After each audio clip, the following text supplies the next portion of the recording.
All right, what's up, everybody? It's your boy Justin JC here. I'm here with Judi J from Bad Girls Club Season 7, New Orleans. Judi, how you doing?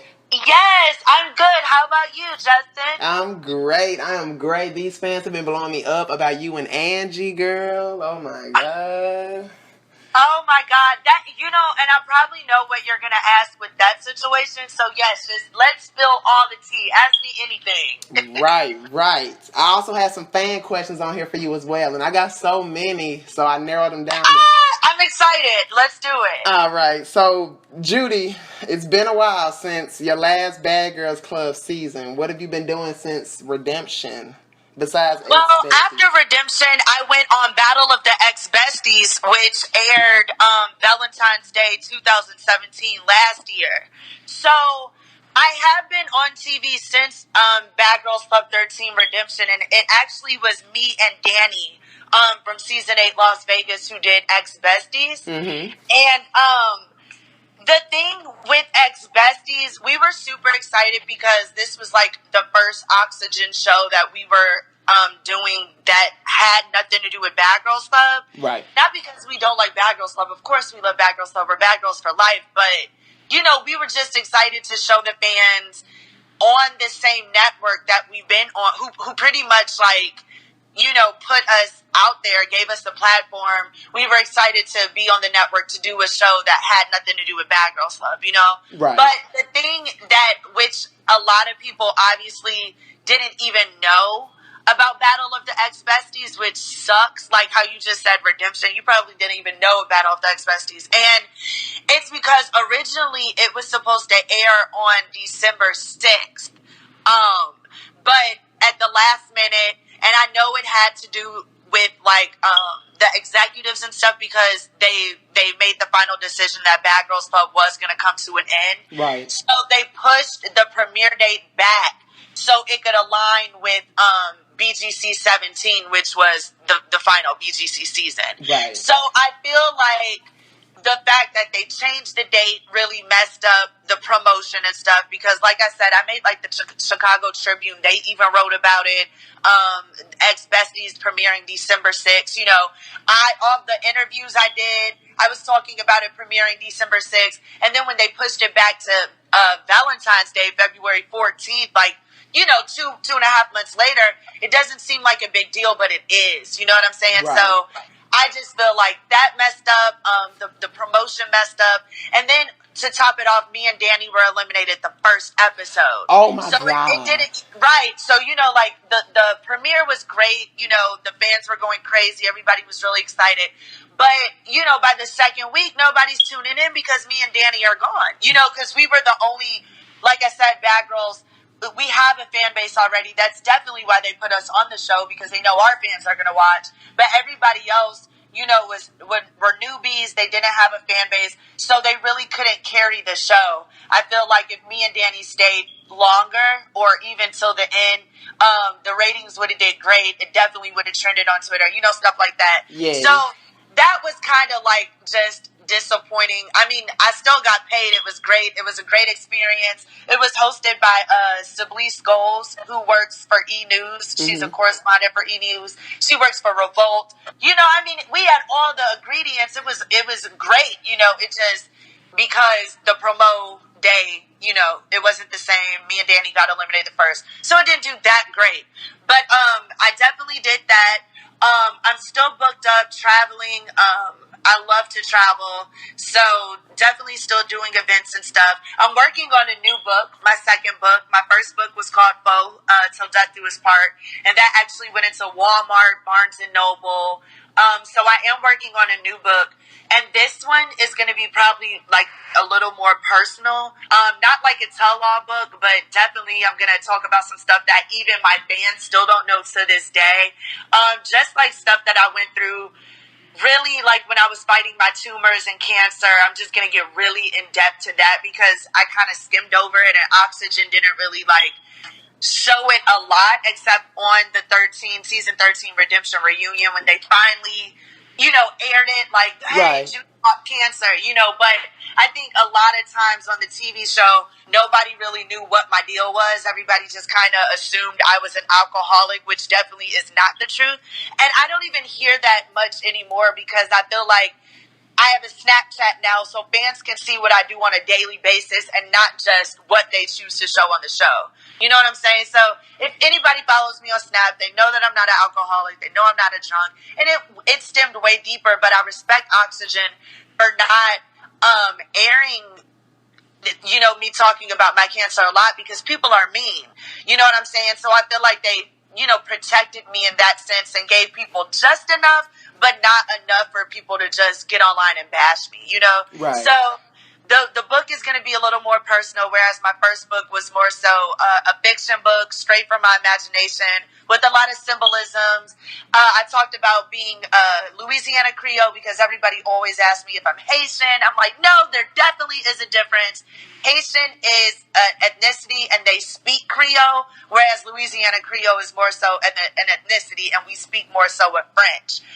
So I talked about that in the book, and it was dedicated to my parents, which passed away in 2015, and all the proceeds went to lung cancer. So I've definitely been, working on a new book. I made my VIXEN business into an official LLC, and I hosted a turkey drive, a food drive, canned goods and stuff. I've been doing it every year, but this year I kind of made it like a legit thing. It made TMZ, it made The Blast. It turned out great. I live in Atlanta now. Everybody completely supported it. I love that about Atlanta. Everybody supports each other. So I'm also in partnership with PETA now, and I actually just worked on a new hot sauce that is my second flavor. It's Chipotle, and it's in the PETA Mall. My first sauce was in the PETA Mall, but my second sauce is going into Whole Foods, and I'm also headed towards working on an organic sauce and a vegan sauce, which I feel like will be great since I'm in partners with PETA, So, I've just really been working on my brand, and of course, I've been making new music. I don't really want to be a rapper, but I've been making music for since 2012, so I'm not just riding this new wave of everybody wants to be a rapper. I've been making music. And my girlfriend, she actually made Billboard twice. So, she's helping me push my music out a little bit more because I'm actually good at it, contrary to people's beliefs. But I actually am. So I'm taking the music thing a little bit more seriously too. But like I said, I don't want to be a rapper. I do it because it's fun. It makes me happy. And it gives my fans something to be involved with when I'm not on TV, you know? Mm-hmm. Let's see what else. I have a radio show. It's The Juice with Judi J. It's a recreation of the Judi J show that was on Jermaine Dupri's website, back in 2012 when I first graced TV. Mm-hmm. So it was on Global 14 with Jermaine Dupri, and now I'm working with a radio company called Puppy. I'm working with a radio station called WGTSDB, and every Wednesday, everybody can tune into my The Juice with Judi J segments at 6:30. So I've been super busy. So it's not just TV, which I feel like everybody thinks if somebody isn't on TV, then they're not doing nothing. That's definitely not the case, especially nowadays with the internet. It's so popping now. You know what I'm saying? You don't need a TV show to really be out there and stuff. You have YouTube. My fans never leave me. Everybody still supports me a lot. And I just filmed my second movie, and that actually will be coming to Netflix this fall, and it's called The Mercedes Project. My first movie was Raven's Cravings, a Baltimore love thing, mm-hmm. and that actually was in Best Buy and stuff like that. It was DVD, but it's still, it made it to Best Buy, Target. But this one will be on Netflix, which is, I feel even bigger, and it will be on a bigger platform, so people will hear about it more. Right. So I'm just super, super busy. Sorry, I was talking hella fast, but it's just because I want everybody to know, what I have been up to. So yeah, you a thorough bitch. You know what I'm saying? You got your shit going. I've been talking faster, so I know you're like, girl. Okay, we get it.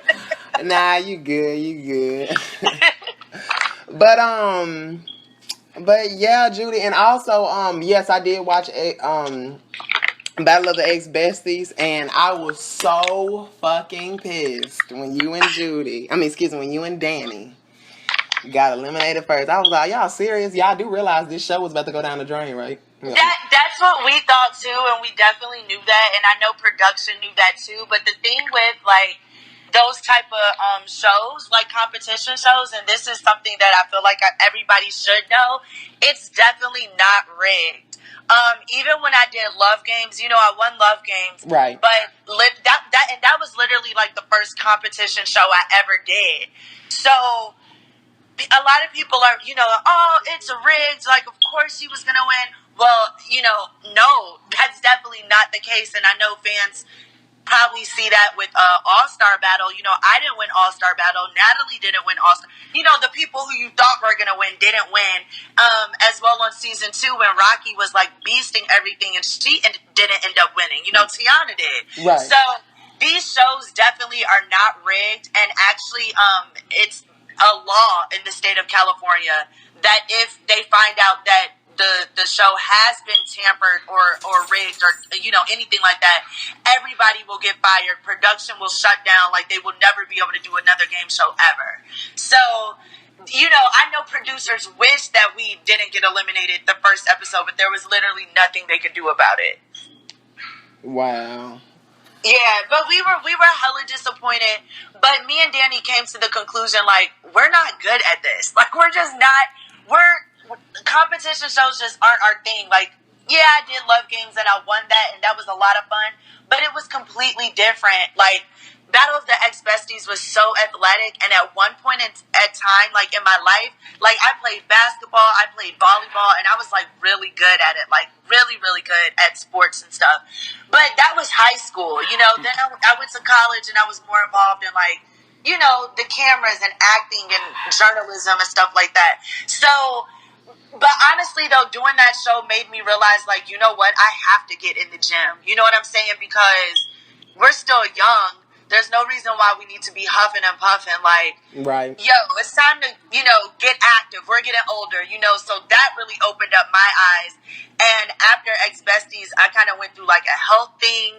I lost hella weight. You never realize, especially with the lifestyle, like, drinking all the time, you will gain weight. You will gain fucking weight. Drinking all the time, eating unhealthy on the road and stuff, like, nah. Like, I gained hella weight, and after seeing that and just being out of breath and stuff, completely quit smoking cigarettes. I eat more healthy than I ever had before, and I lost, like, a lot of weight. And I know a lot of my fans be, like, congratulating me. So that means a lot to me, because I don't want to walk around being fat. And there's nothing wrong with being fat. Like, I love fat people. I'm just saying, people are mean. You know what I'm saying? Right. Like, I'm actually kind of happy that we were just on one episode, because I was out of shape in a mug. Like, let me get home and run. You know what I'm saying? Like, right. Without the cameras rolling, okay? Like, please. Right. So, but I'm back, and I feel better, and I'm healthy, and everything happens for a reason. So, and also that show came, like, right after my parents, passed. So I was not even in, like, a good space. Like, literally, I was still depressed. I mean, I'm never going to get over it, but it was just bad timing. But I was so excited to be back on TV, and to be a part of a show that wasn't related to Bad Girls Club, that I did it. But like I said, I'm just happy, low key, that we were just on one episode. Thank God. So yeah. Okay. So before joining the Bad Girls Club, what seasons of Bad Girls Club did you watch? My favorite, like, literally, like, okay, so my first season that I actually saw on TV, like, with a glance, was, season 4, Natalie's season. But I didn't watch it. Like, it was in passing. I was at my friend's house. She loved the Bad Girls Club. This was when I didn't even know what it was. Like, she actually put me on. She's like, this is a show. It's called the Bad Girls Club, girl. These bitches are crazy. You think you crazy? Hell no. But then it wasn't until, like, season 5 that I went to another friend's house, and season 5 was on air. And we really, like, rolled a set back, watched it. And that's when I really, oh, this is the Bad Girls Club. That's when I got, like, involved and really, became a fan of the show. And Leah was actually my favorite bad girl. Okay. So, Yeah, Leah was the one that made me want to, like, do the Bad Girls Club. I thought she was so pretty. I loved her red lip. Like, her whole look was just everything. Like, I was, like, in love with Leah. So that's, you know, when I was at my friend's house and I saw Five, I was like, okay. And around that time, Ryan was like, you know, Bad Girls Club is actually coming, you know, to Chicago to cast for the next season. You know, we're thinking, you know, season 6, but, you know, after I went through the process, I'm like, it's never, whatever season is, like, on the TV now, you're probably going to not be on the next season, but the season after that because of the filming, you know, so it was because of her that I even tried out for Bad Girls Club, and it was off the strength of my friend loving Bad Girls Club so much and her putting me on. Girl, let me tell you something. I just feel like, that was the path that was made for you. It's funny, I swear, G, like, it's funny you say that because, like, just some tea, like, kind of off, you know, just a little more of the background. I had a best friend, you know what I'm saying? I'm not going to say names and stuff, but I had a really, really best friend. Like, we grew up together. Blood couldn't make us any closer. And this other friend came into my life. Now, my first friend didn't like the new friend. You know what I'm saying? She just wasn't effing with it. And I used to, like, sneak behind her back to go hang out with the new friend because I got a different vibe around both of them. You know what I'm saying? I had different fun with both of them. Right. But if I never, like continued to be friends with the second friend, I probably wouldn't have ever made or been on Bad Girls Club. And that just, every time I think back what you just said, everything happens for a reason. Like, do not doubt it. Because me being friends with her being a fan of the show opened up the door of me even watching the show. And her even being like, let's go try out. That, you know what I'm saying? Because if it wasn't me being her friend and me being around her, I swear I wouldn't have been on Bad Girls Club because I wasn't watching the show. You know what I'm saying? This was when oxygen wasn't in every household. I didn't have oxygen. And you know what I'm saying? I would have never tried out. So it's so, like, everybody that comes into your life, you know, you may not see it now, and you know, but trust me, you met that person for a reason, Right. big or small. Right. Facts. Right. And, you know, Judi, you know, because one thing I noticed with Bad Girls Club and the producers and everything, I kind of felt like you were not saying like you got special treatment, but you were kind of like their favorite. Like, you know, Judy's our baby. We're going to make sure we put her in as much as we can. Definitely. I do, and that's not like tooting my own horn or whatever.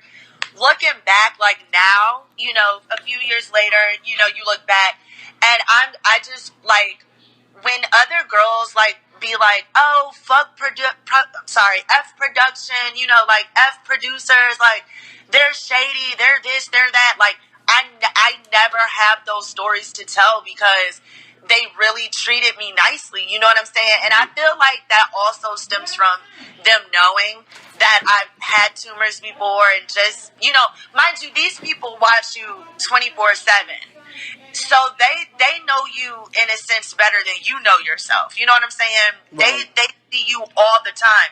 So they know who's like a genuine person and who's not. And I feel like they really saw that through everything. And, you know, like, I just really love them. Like, I really genuinely do not have nothing bad to say until season 13. You feel me? Because there's new producers on the show, and and fans can see the change of dynamic in the show. Right. You could kind of okay, after season 7, that's a completely different dynamic and feel than season 8. You know what I'm saying? Like, something happened between season 7 and 8, and then something definitely happened between season 8 and then season 11. You know what I'm saying? You definitely can tell producers switched out, new people are working on the show, because I can genuinely say on my season 7, and all the girls will tell you this too, nobody told us to do anything. You know what I'm saying? So on the newer seasons, things look so overproduced, and you could just tell the producers were telling the girls to do stuff like this. Mm-hmm. It wasn't like that on my season, you know, but I will say, when I came back on 13, yeah, there were definitely new producers. people were putting bugs in people's ears, and it made me uncomfortable because I already have bad anxiety. And when I feel like people are just like bucking with the set and not just letting things be natural and happen organically, it makes me nervous and paranoid because now I feel like people are out to get me. You know what I'm saying? And that's really what drove me crazy on 13. It just wasn't authentic. Production was definitely pulling Camilla in the back and, you know, telling her to do stuff and turn up and, you know, and it just wasn't cool. Like, it was favoritism showed. It just, they weren't with us from the beginning on our original season. You know what I'm saying? The only two girls that they knew for real on season 13 was Red and Jada because they had just got off of season 12 and they worked on their season 2. You know what I'm saying? So, you don't even know Natalie. You don't even know me. Like, you don't even know, like, what bothers me or how to even talk to me or deal with me. You know what I'm saying? Like, this isn't what I remember. You know what I'm saying? I'd rather do season 17 more times than to ever do season 13 ever again. And that speaks volumes because I was fucked with a lot on season 7. You know what I'm saying? And I'd rather do that over and over and over again than to ever do 13 again. That's how bad 13 was to me. You know? Right. But it's like, I don't know, based on what I watched on TV, Judi, it looked like you had a worser time on season 7 than on 13 because it's like on season... Are you serious? No. Maybe it's also because I had gotten a little older, and when I turned 25, I kind of had like a midlife crisis. It sounds so crazy, but literally, like when I turned 25, I just felt like my life was going to change, and come to find out it was. You know, I lost both of my parents at the age of 25, but I had started tweaking as soon as I turned 25, and I just feel like walking into the 13 house, I was just kind of like, either I'm outgrowing this, or when I was 21, I was drunk as hell and not really peeping what is, you know, good. You know what I'm saying? Because, like, just not having privacy and just, when Jada threw the glitter in my bed, like, that really drove me up a wall. You know what I'm saying? Where I feel like on season 7, if somebody did that to me, I would have just slept in it. You know what I mean? Like, so it's just like, okay, I'm at a different point in my life. This is not how I want to do things anymore. You know what I'm saying? Right. Which I feel like if they ever do come back with Bad Girl stuff, they definitely just need to bring the fan faves back, and they need to change up the whole direction and the whole you dig. You know what I'm saying? On 13, we thought we were coming to do more of a love and hip hop style set. You know what I mean? Like, right. They said we were going to present our products, what we've been working on. So we're thinking this is like an adult show. Like, you know what I'm saying? Like, we're going to come back and show our fans how much we've grown since our season. Instead, it was completely like, no, we're going to come back and show you guys how more fucked up you are since your season. You know, it just wasn't right. The vibe was completely, no, hell no. But if they ever do bring it back, it needs to be like a love and hip hop. Because we're all grown now. We all have our own things going on.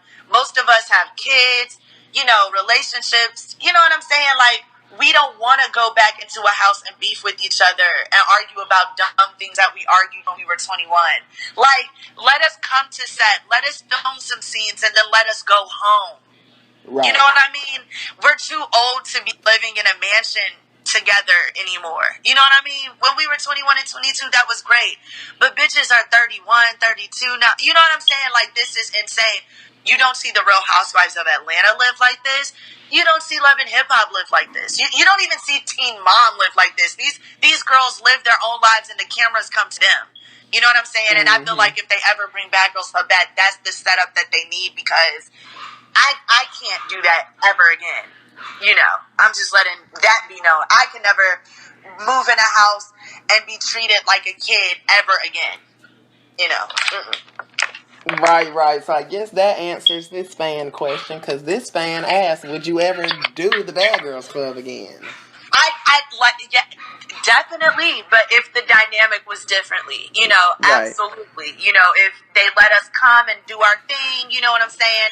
Argue, fight, throw a couple drinks, and then we can leave and do what we do in our, you know, regular day lives. Absolutely, you know. And if they shine more light on us as businesswomen and what we built since the Bad Girls Club, instead of just like having us sit up there and talk to a fake life coach. You know what I'm saying? That was backwards as hell. You know what I'm saying? So no, absolutely not. You know, not like that. But if they bring it back and it's different, absolutely, I'll do the Bad Girls Club again.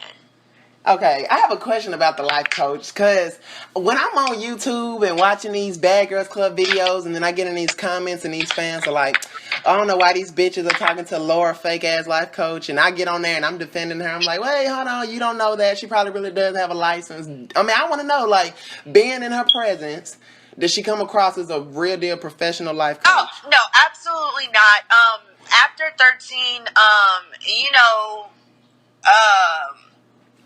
Natalie kind of put her on, I'm not gonna lie. If I was Natalie, I would be highly pissed because, and it's also kind of how I felt on 13 too. I mean, like how you kind of said, like the producers obviously, treated me nice and stuff.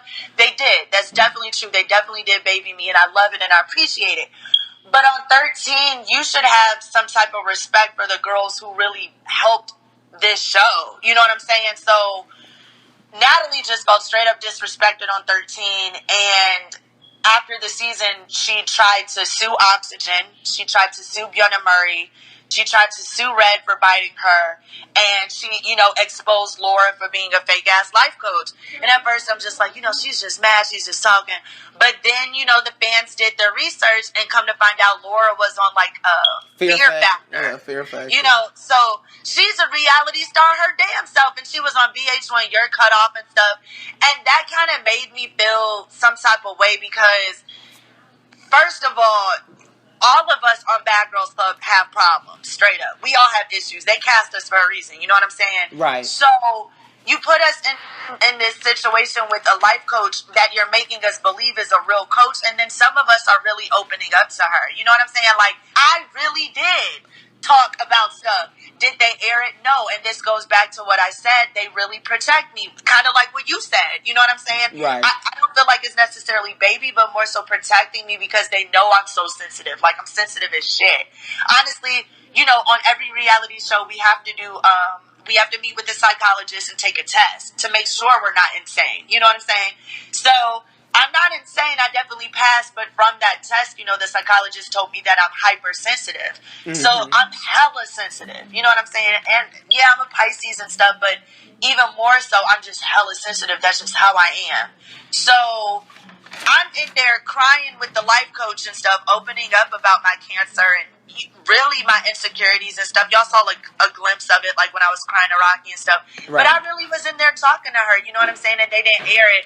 The only thing they aired was when I asked her how is she feeling, and I told her I was a demon, which was great. Like, they made it funny, you know what I'm saying? Like, thank God. But I really got deep with her, and to find out that she wasn't really like a real life coach, it's kind of, it sucks, and it kind of makes me, like, damn, these people think we're like jokes, like we're kind of like lab rats. You know what I'm saying? Like, yeah, let's put these like, broken little girls in this room with this fake life coach and sees what happens. You know what I'm saying? And then Jada, she's the one who's the closest to Laura, because Laura was on season 12 too, and Jada talks to her all the time. And it just, I wonder how Jada feels to know, like, you were telling all your business to a other reality star. You know what I'm saying? Mm-hmm. So it's kind of like, damn, that kind of hurts. You know what I'm saying? If y'all are really going to do this, get a real psychiatrist. You know what I'm saying? But I feel like any psychiatrist, whether Laura was real or not, it's TV. You know what I mean? At the end of the day, everybody is in their right an actress. You know what I mean? So how much help can you really get, with a psychiatrist, plus the sound guy, the boom guy, the mic guy, the 4 cameramen? You know what I'm saying? It's not just you and the life coach. It's you, the life coach, plus 7 other people that aren't shown on TV, but they're there. You know what I'm saying? So it's production. It definitely was not real. You feel me? Right. So let's move on to some of these BGC7 questions. One fan asked, when you and Shelly were in the confessional and she came and busted in your confessional, and y'all fought, Who hit who first, and did you hit her? Yeah, well, remember when she opened the door, at first she was throwing ice, like, come on, we want to use the confessional. And then I was like, you can use the confessional now. And then I hit her. And remember, her head flew back, and they did the double cake. It was like, boom, boom, and then boom, boom. You know, they're petty. They slowed it down, sped it up. It was funny, but I definitely hit her first. And then when I pulled her hair into the confessional, like, I didn't even realize I did all that, but yeah, and it was more so like a tussle. Like, once I had decked her that good time and then pulled her down with me, it was more so of me kicking my legs and her trying to use her body weight to like tackle me down on the floor. But she didn't really get any hits in, and it was more so just me kicking to keep her off of me. While I was yelling like, get off of me, bitch. It was basically, Shelly isn't a fighter. She just used her weight a lot of times. I noticed that shit with her. Ooh. Okay. Yeah, she used her weight for her, advantage. So once I decked her once, it was more so just her trying to sit on me for the most part. But yeah, it was nothing much after that. Right. I mean, Judi, girl, there are times when I just gotta tell myself, Justin, you know what I'm saying? That was some years ago. It's over with. But when I go back, in Shelly's defense, though, like, I feel like, to be honest, the person who probably watched the show back and felt the worst was probably Shelly, because she was bothering me the whole time because of my antics, but the girls that she was being nice to were doing her bogus as hell. Like, Angie is the reason why Stassi fought her anyway. You know what I'm saying? Because Angie snitched on Shelly about putting that stuff in Stassi's contacts. Right. And the whole season I have been calling Angie phony. I've been like, Angie, you're phony. Angie, how am I phony? That's how you're phony. You know what I'm saying? So, and Shelly was kissing Angie's ass the whole season. Angie snitched on her. Shelly was also kissing Tasha and Priscilla's ass the whole season. And these hoes would go out and make fun of her being gay. You know what I'm saying? Like, I don't support that. You know what I'm saying? Why is Shelly always talking about her girlfriend? I don't care. We don't think it's right. You know what I'm saying? Tasha and Priscilla were very, homophobic, came across on the show. You know what I'm saying? Right. So, for Shelly to watch the show back, I know she was hurt the most because she was on the wrong side. You know what I'm saying? Mm-hmm. Period. Also, for her being a gay woman, bullying, it wasn't a good look for her. Her girlfriend, they broke up after the show and stuff. For you to be a gay woman and to know how much adversity you have to go through, you know what I'm saying? Like, being bullied because you're gay and your sexual orientation, and then you turn around and bully somebody else, like, it all just wasn't a good look. So when she came back on All-Star Battle Season 2, Shelly was a completely different person, way quiet, very quiet. You know what I'm saying? And she even spoke like, once you see yourself acting like an ass on TV once, that's all it should take for you to change, So in Shelly's defense, she definitely changed from season 7, and me and her partied a few times, off the show. We had a couple events together, and off the show, Shelly is cool as hell. So that's in her defense for sure. Yes.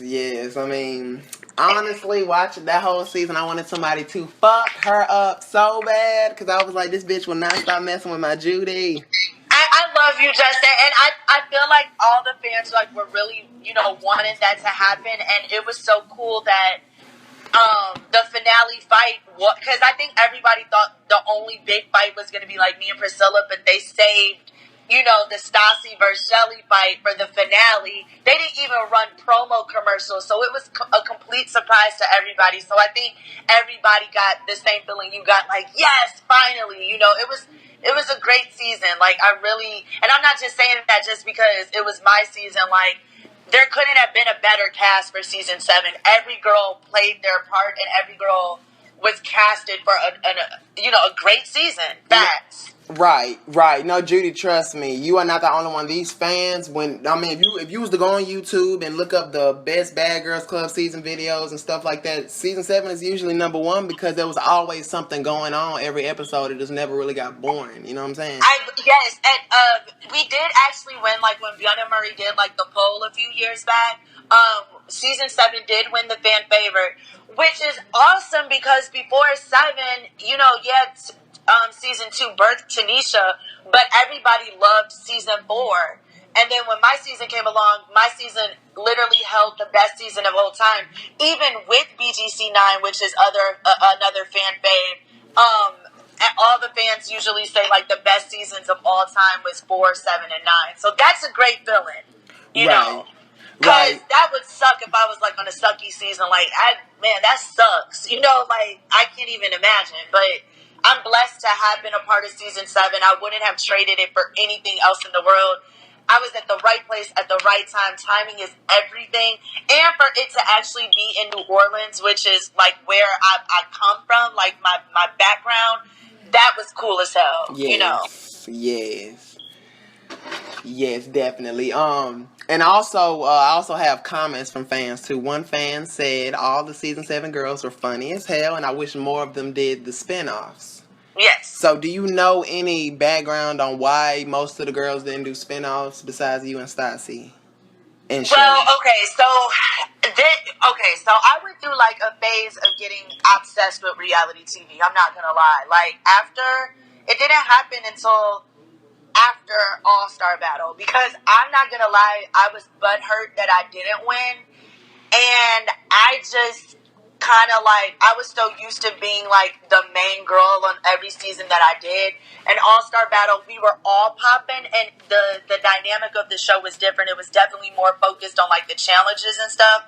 So I was just like, I needed more camera time. And then when I didn't win, I got even more obsessed with the show. So I started like really looking up stuff about reality TV and even started like watching my old seasons back to see if I missed stuff that I didn't see, just because I know more of what's going on behind the scenes, you know? So I know for a fact Angie was casted to Love Games 2, but not Love Games Season 2, but like Love Games as well. But they usually do that. They cast a couple girls from every season, for the spinoff, and then we go to LA. We do the on-camera interview, and then at the end they choose who they think would be best for the show. You know, so Angie was casted to Love Games too, but I got it. But no shade, but it also I feel like Judi. Yeah. Judi, sweetie, you was on season 3, baby. No. I don't mean Love Games Season 2. I mean Love Games 2. Like, like Love Games as well. But, you know what I mean? Like, I'm not saying Love Games Season 2. I mean Love Games 2. Like, Angie was casted to Love Games 2 as well. Like, with me. Oh. But Angie didn't get it because, obviously, I was, like, really big on season 7, and everybody was going to tune in to watch me on Love Games, you know? So, of course, Angie didn't get it, and on top of that, there's a lot of tea to spill, but I don't think that I should go that deep into that tea because it's not my business per se. Right, understandable. But let's just say that Angie, once Priscilla leaked some hot tea on Angie at the reunion. And mind you, at season 7 reunion, I was already filming Love Games. I was so tan. If you could see, I was darker. I was living in Cali, baby. Definitely. But, yeah, literally. And that's also why I didn't get touched. Well, actually, by that reunion, nobody really had a problem with me because I was 100% me on the show. So there was nothing nobody saw for them to be mad at because I said everything to everybody's faces. Everybody was more so fighting each other at the reunion. But if somebody did want to fight me at the reunion, they couldn't anyway because as soon as I left that reunion, I went right back on camera at the Love Games house. You know what I'm saying? So, so I just couldn't pop up at Love Games with bruises and marks on my face. People would be like, what the hell? You know what I'm saying? So that wasn't going to happen anyway. But at the reunion, Priscilla leaked some hot tea on Angie, and that's the real reason why they fought. And I feel like that also goes into why Angie wasn't casted to anything else, Right. Tiara, and I love Tiara. That was still is one of my best friends. I was actually supposed to go to Thailand with her last week for her 30th birthday, but I'm waiting to do it big for my 30th next year. I love Tiara, but she was also casted to All Star Battle as well.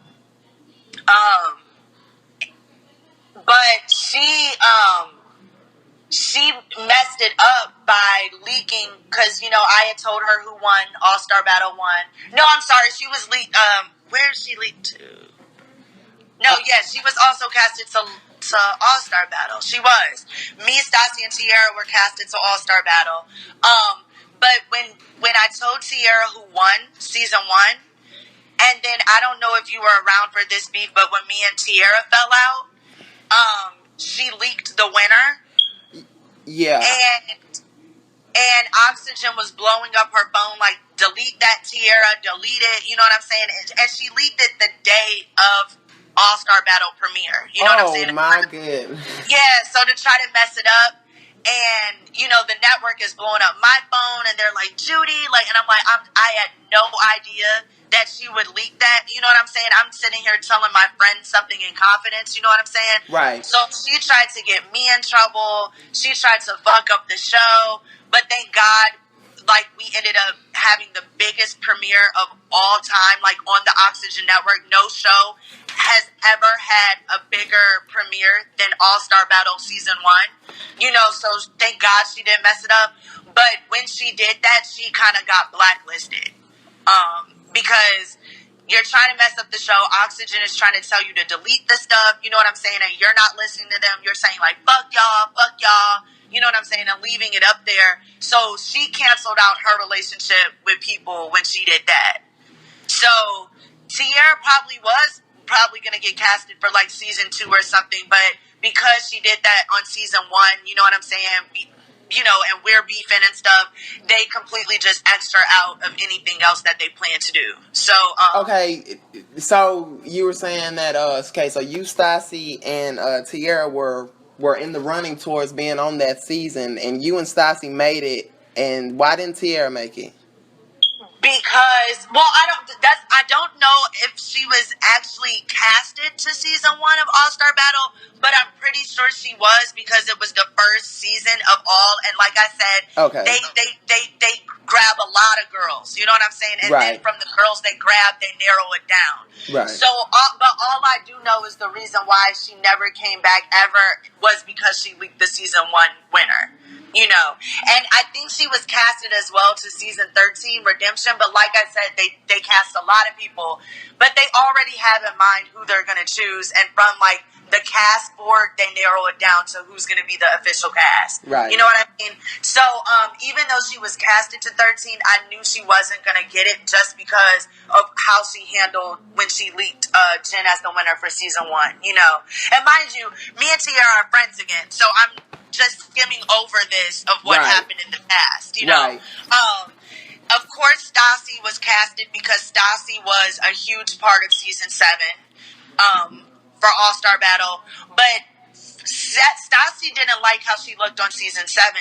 She's talked to me about this. She feels like they made her look like the angry black woman.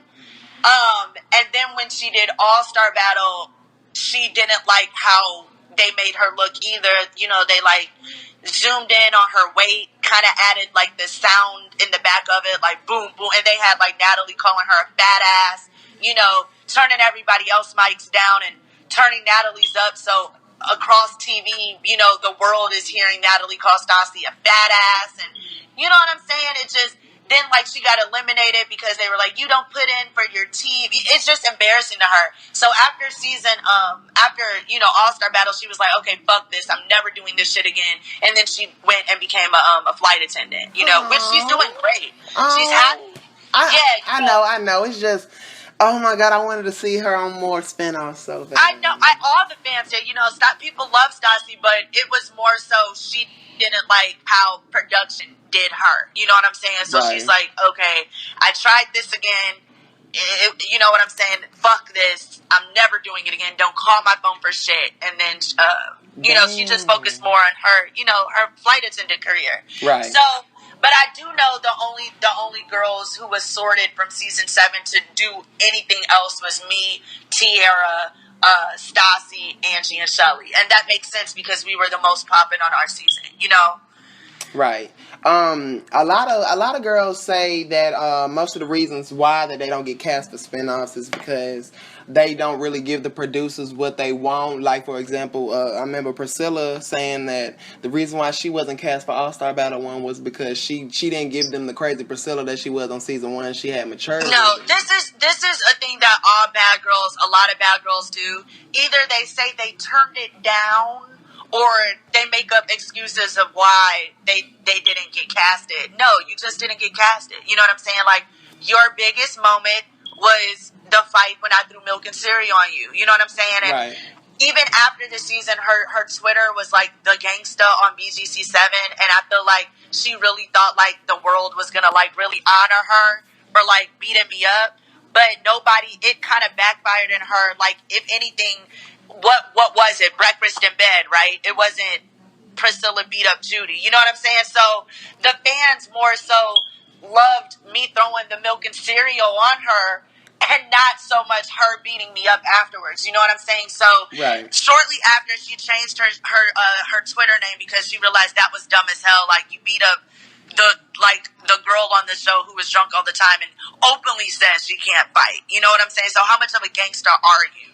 It just didn't work in her favor. You know what I'm saying? Like, that's it. Like, of course, to save face, she's gonna say that's why she wasn't casted. But no, they just didn't want you. Facts. Right. And you know what? I also respect you for being open about saying that you can't fight. Because one thing I like about you, Judi, is just like, yeah, you say, yeah, I can't fight, but I'm finna let you know what the fuck I gotta say. It's like, yeah, and I think that really comes from me being from Chicago. You know, like, I'm from Chicago, you know, and one of the biggest quotes that, you know, anybody says is from Chicago, and people know, like, if you make it in Chicago, you can make it anywhere. You know, I'm not the worst fighter, but no, I didn't grow up like, you know, in the hood. I didn't come from rags. You know what I'm saying? I didn't grow up like that. Did I have my fair share of, like, scuffles? Hell yeah, I'm a girl. You know what I'm saying? I'm from Chicago. You know, I get into it. Drunk college parties. You know what I'm saying? But I didn't have to, like, my life story wasn't about surviving the streets. You know what I'm saying? My life story was about surviving cancer.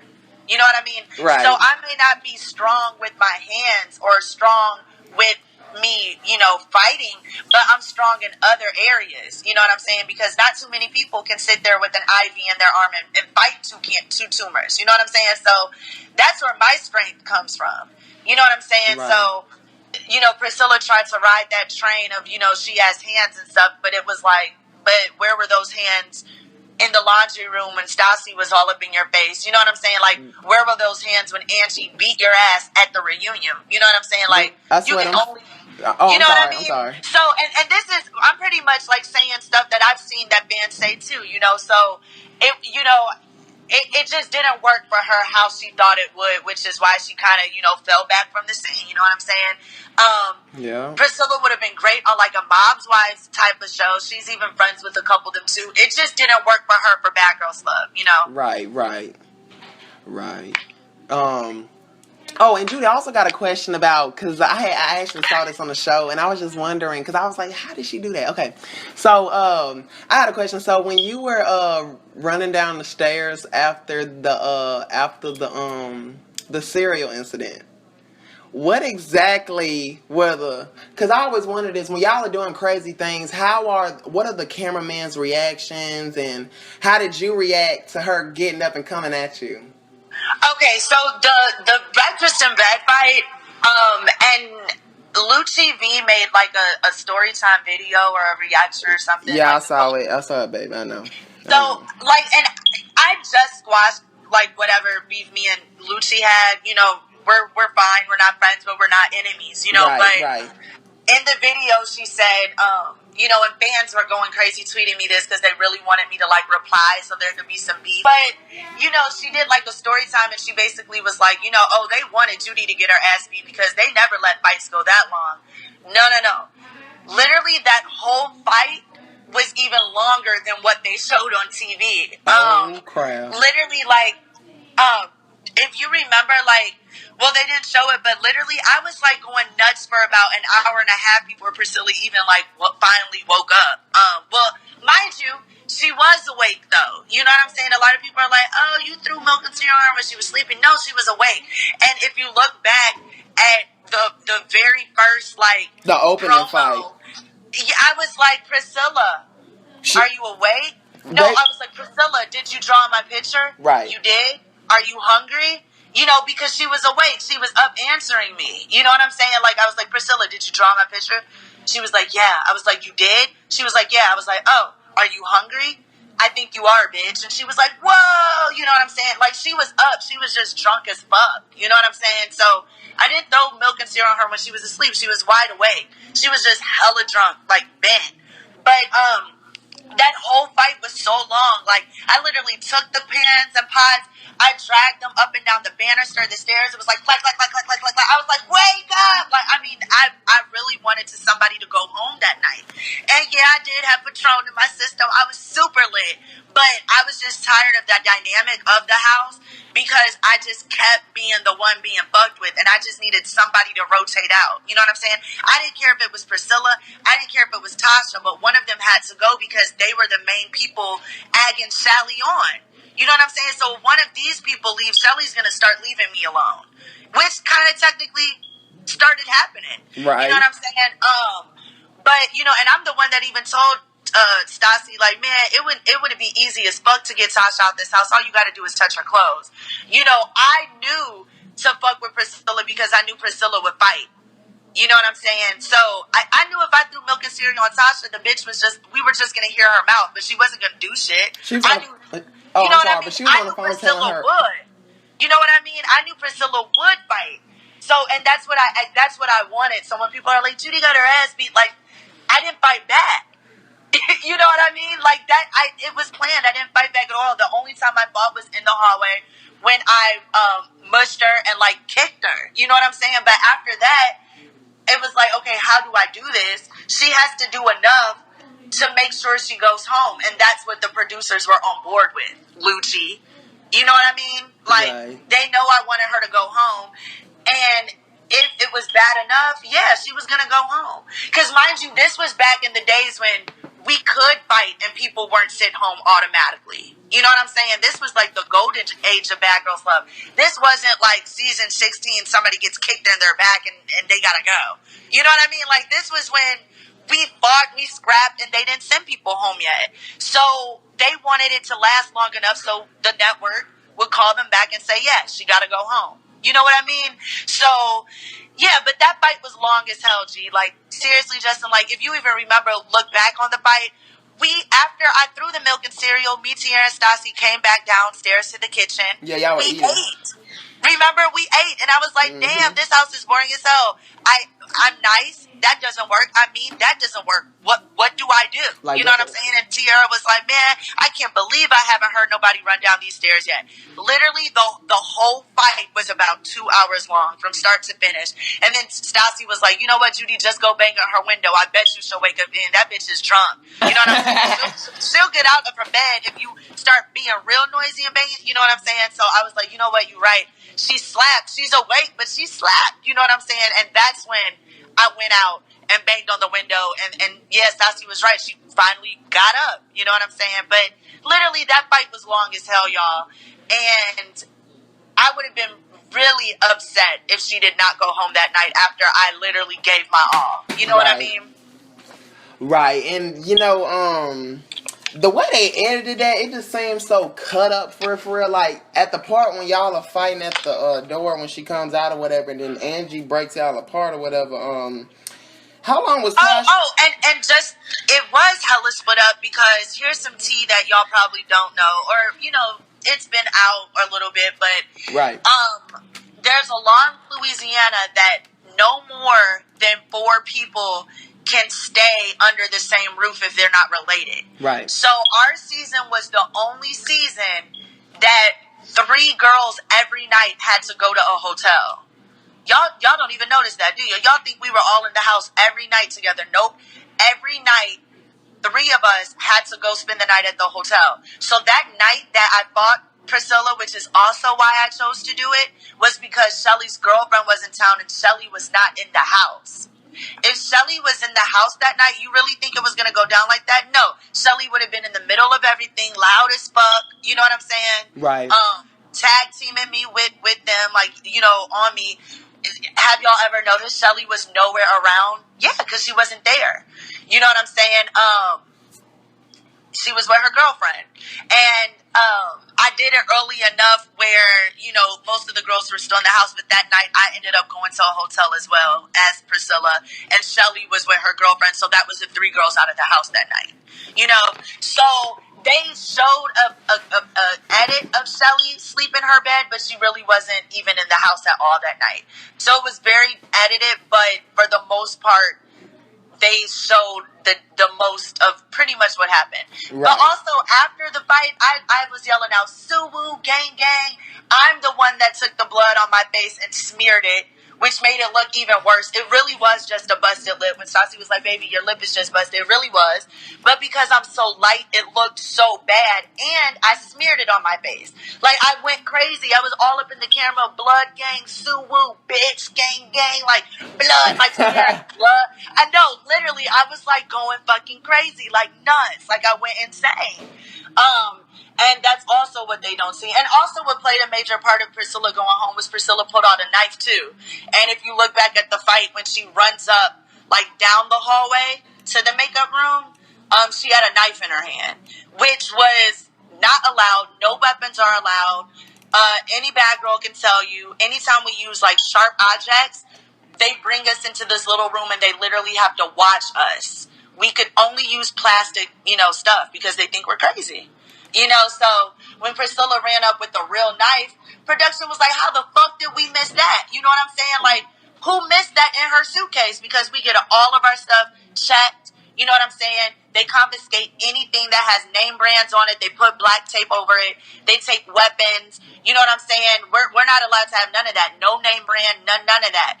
So on 14, for them to allow the Claremont twins on there with all of their name brand stuff, that was shady from jump because we're not even allowed to have that shit in the house because of copyright. You know what I'm saying? They can't show it. That's why you see Sprite labels blurred out. You see a lot of stuff with black tape on top because they don't want to get sued by the company. You know what I mean? So when Priscilla had that knife, they were like, oh, girl, now you really got to go. And on top of that, people kept finding weed bags and stuff like in the house, and drugs are not permitted in the Bad Girls Club house. So Priscilla was already dirty. She was already riding dirty, and she had to ride out dirty, okay? Girl, bye. Lord have mercy. But no, like that, I'm literally spilling like all the tea, you know, because I know fans, you know, they do have a lot of questions. So I'm really gonna, you know, and just to brush up on some, you know, something that I stated earlier. Angie used to do her own thing when she used to go to the hotel. You get it? Right. So, yeah, like, we used to have these Firefly phones, like these little, like, phones that production would give us just to keep in touch with them. Like, when we run to the, you know, the store, Walgreens or something with the Jeeps or whatever, when they're not necessarily filming. Mm-hmm. And, like, when we go to the hotels, we don't have our cell phones, you know what I'm saying? And they unplug the telephones and the TVs in the hotel room. So we have no outside contact. They take our key card. We literally cannot move from that room. But Stassi and Tiara and Angie learned how to break the Firefly like it was a code or something. So, because they had it locked where only we can call them and only they can call us. We can't text nobody else. We can call nobody else from that phone. You know, they had like, it was locked. Yeah. But they broke it open. So Angie was able to use that phone for her free will when she would be at the hotel. Do you understand what I'm saying? Right.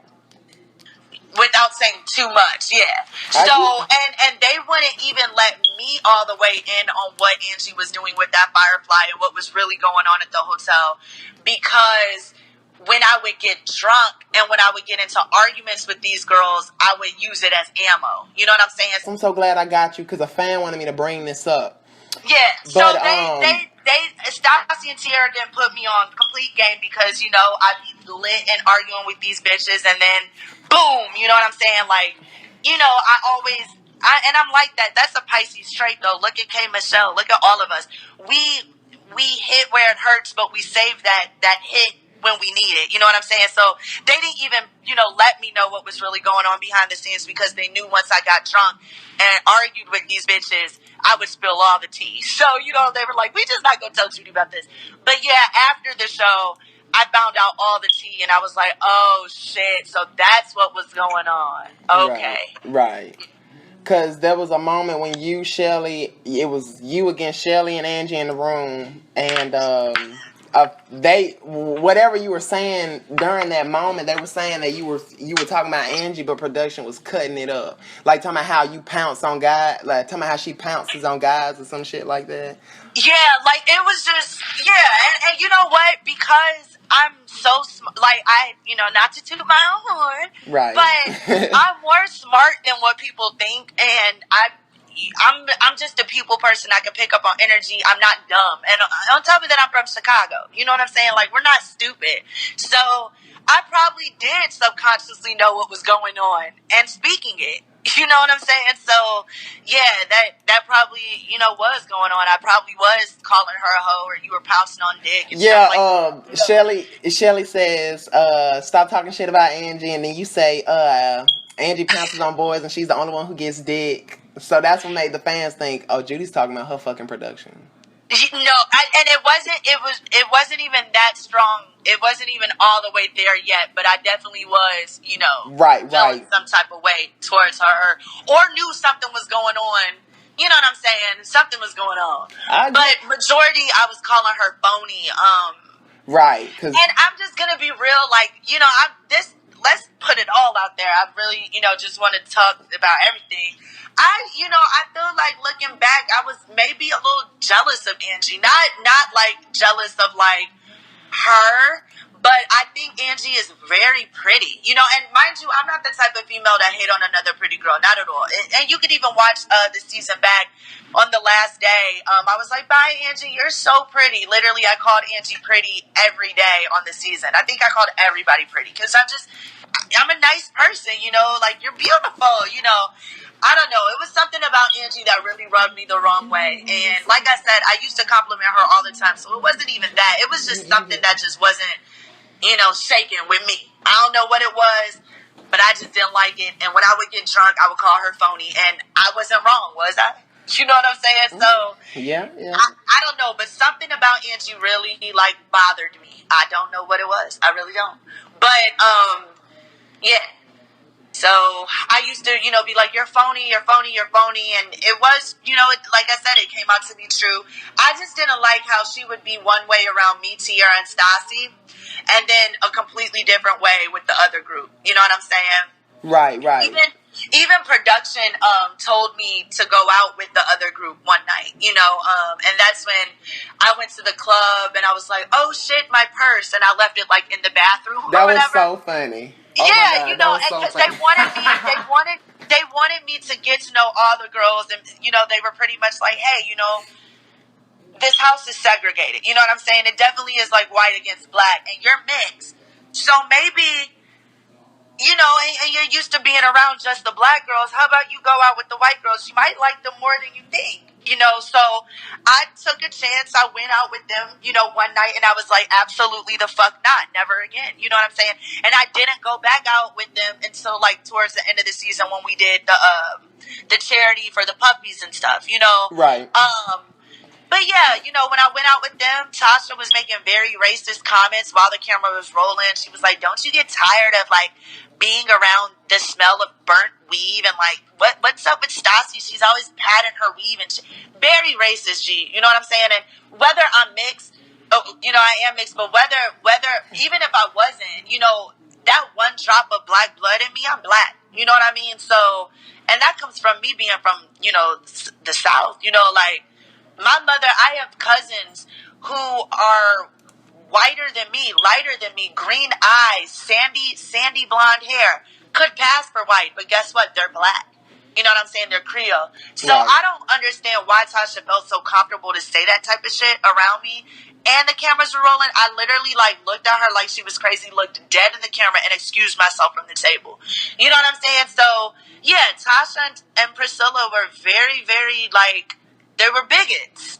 You know what I'm saying? They were homophobic. They talked about black people, and Shelly was around that shit. And that's goofy to me. You know what I mean? And I felt like it was goofy for Angie to be around them like that too, because at the end of the day, yeah, you're Spanish, you're Latina, but bitch, you're black. You know what I'm saying? So it was just like, y'all all some goofies, y'all all phony, and that's the energy that I kept the whole season, you know? Right. So I want to know about production's involvement when it comes to the issues. On episode 2 of season 7, when they moved your stuff outside and Shelly was trying to pull you off the outside couch and telling you to get up out of our house, and you were looking at the camera, or I don't know if you were looking at the camera guy, and you was like, get her away from me, get her away from me. Could they do anything? Did he look at you like, oh, I can't do anything? Or... Well, see, the camera guys aren't allowed to talk to us at all. Right. So they literally are not. The cameraman or the sound guy literally cannot talk to us at all. The only time they engage, in us is when, like, they're changing the battery in our mics.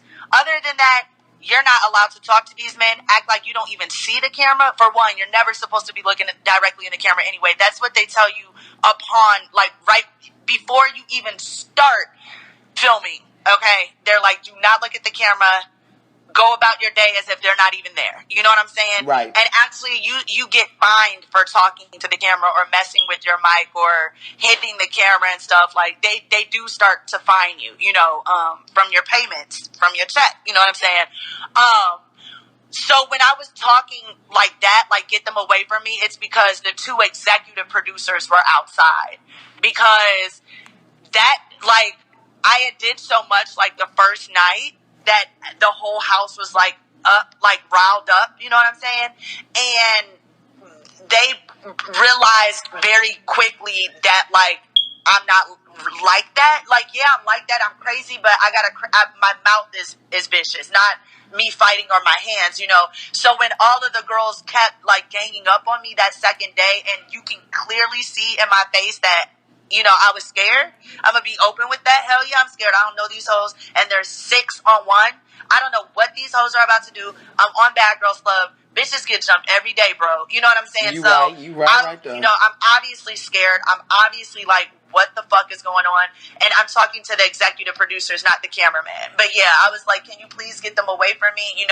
And the producers were kind of like, hey, y'all, back up. You know what I'm saying? Like, they started realizing, like, okay, this is a show. They knew it was a show, but they pretty much were like, this is the star of the show, and you guys can't, that's pretty much like what I kind of got. Like, you know what I'm saying? Because if they wanted me to stay, obviously, you know what I'm saying? So they didn't want just bitches to just, and I don't think they knew what they were going to do to me. You know what I'm saying? So it was too early as day 2. Everybody calmed the fuck down. You know what I'm saying? And that pretty much, that was what that was. Right. But yeah, we can never, like, talk to the cameraman. We get in trouble. But yeah, I was talking to the executive producers. Did they? Sure. So they just didn't do anything? They were just looking at you? Like, they were just... They they were behind the cameraman, and they kind of were just waiting to see, like, what was going to happen. Are you serious? Yeah, and then when the girls started, like, kind of, like, all coming closer and shit, that's when they were like, okay, girls, like, come on, like, you know what I'm saying?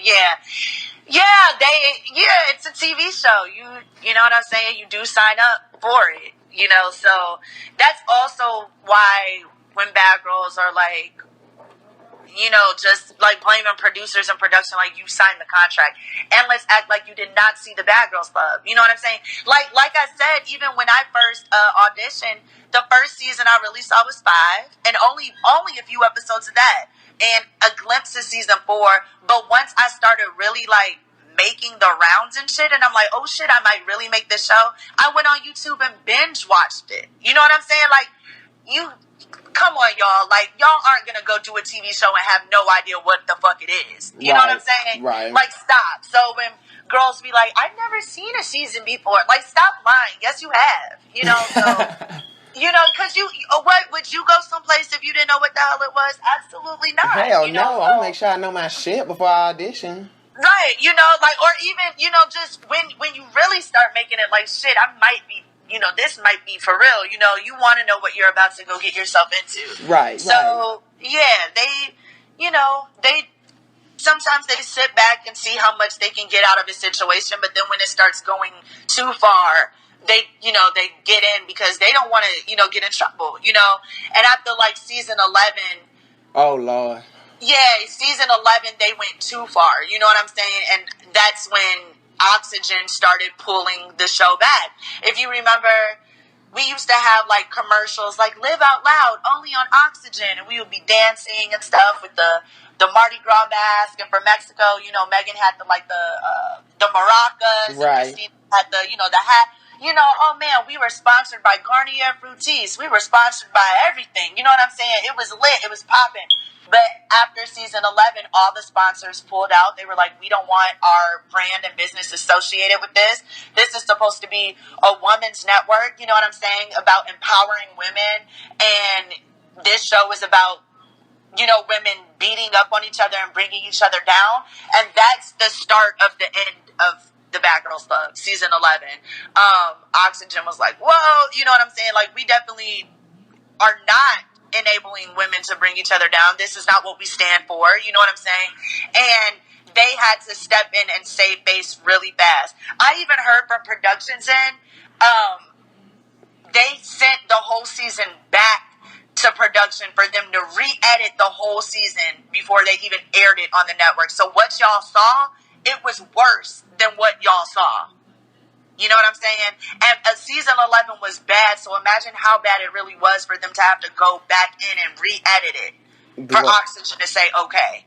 You know what I'm saying? And then that's when season 12 came, and they brought in a life coach. That's around when they started making All-Star Battle. They were trying to go in a different direction with Bad Girls Club. You know what I'm saying? Like, okay, let's show these girls in a different light. They're athletic, they're smart, you know what I'm saying? Like, we're gonna bring in Ray J, we have a life coach. We're not just letting these girls whoop each other's asses, you know, no, of course not. We care about them.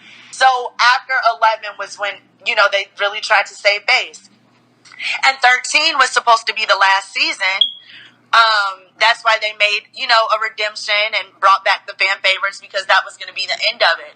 But the ratings were still good. We hit 1 million. We are actually the last season that hit 1 million, season 13. And then when those ratings were good, you know, they were like, come on, you know, Oxygen, like, we're still in it. You know what I'm saying? We're still getting ratings. Let's just do a couple more seasons and see what happens. So then Oxygen was like, well, okay, we could do a couple more seasons and see what happens. But that's why ultimately Bad Girls Club is over for real now, because the seasons didn't do good. Right. You know what I'm saying? It didn't hit 1 million. On top of that, I blame these little cheesy ass blogs on the internet, fake blogs, posting up fake news, leaking shit. Who needs to watch the show anymore? All the shit is online. You know what I'm saying? So that took away from the ratings. Also, people they love who they love already from the Bad Girls Club. You know what I'm saying? Like, not interested in the new girls.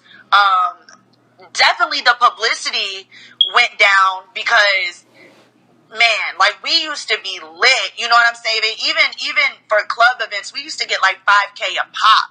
You know what I'm saying? But too many seasons, too many girls. It got watered down. Now these girls are coming on here trying to outdo the OGs. You know what I'm saying? Now these girls are all fans. You know what I'm saying? So now they're just coming on here for clout, for followers. It's a different age. It's a different time. You know, Oxygen was like, we're over it. Right.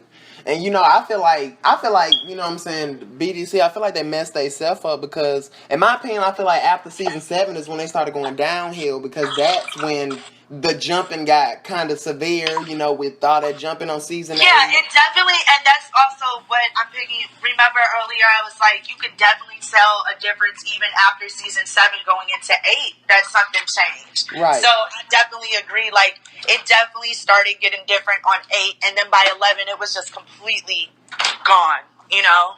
Right, and I feel like they chose better bitches back then, too, because it's like, I mean, like, for example, when Priscilla was fighting you and Tasha jumped in, Stassi was ready to fuck her ass up for that bullshit. She was like, you better get your ass from, you know what I'm saying? Yep, and that also piggybacks off of me, like, nowadays these girls are fans, you know what I'm saying? So they've watched the Bad Girls Club. They want to go on it and be the next big thing. And it, you know, they end up looking corny. Like, you know what I mean? I'm not going to say nothing, but, right. You know, they want to be the next big thing, and then they end up looking like a bully, and it's just a mess, you know what I'm saying? Whereas back then, like, on my season and the seasons before that, yeah, we saw the show, but we weren't, like, we were still so authentic, you know what I'm saying? And this was also around the time where reality TV didn't dominate the way it does now. You know what I'm saying? Like, Right. now every show, to be honest, Bad Girls Club is the blueprint for all these shows. You know what I'm saying? Like, Love and Hip Hop, now they be fighting on there. Of course, because Beyonce Murray's show, you know, Bad Girls Club is Beyonce Murray's show. It's just aired on the Oxygen Network. So now that Bad Girls Club isn't on the air, if you watch, like, The Challenge and stuff and, like, Right. other MTV shows, you see that there's more fighting on the show because they're trying to take the Bad Girls fan base and move them now. You know what I mean? And actually, speaking of that, a fan wanted me to ask you this because actual Bad Girl is about to be on a new challenge season because she was on X on the Beach. Angela Babbage from season 15.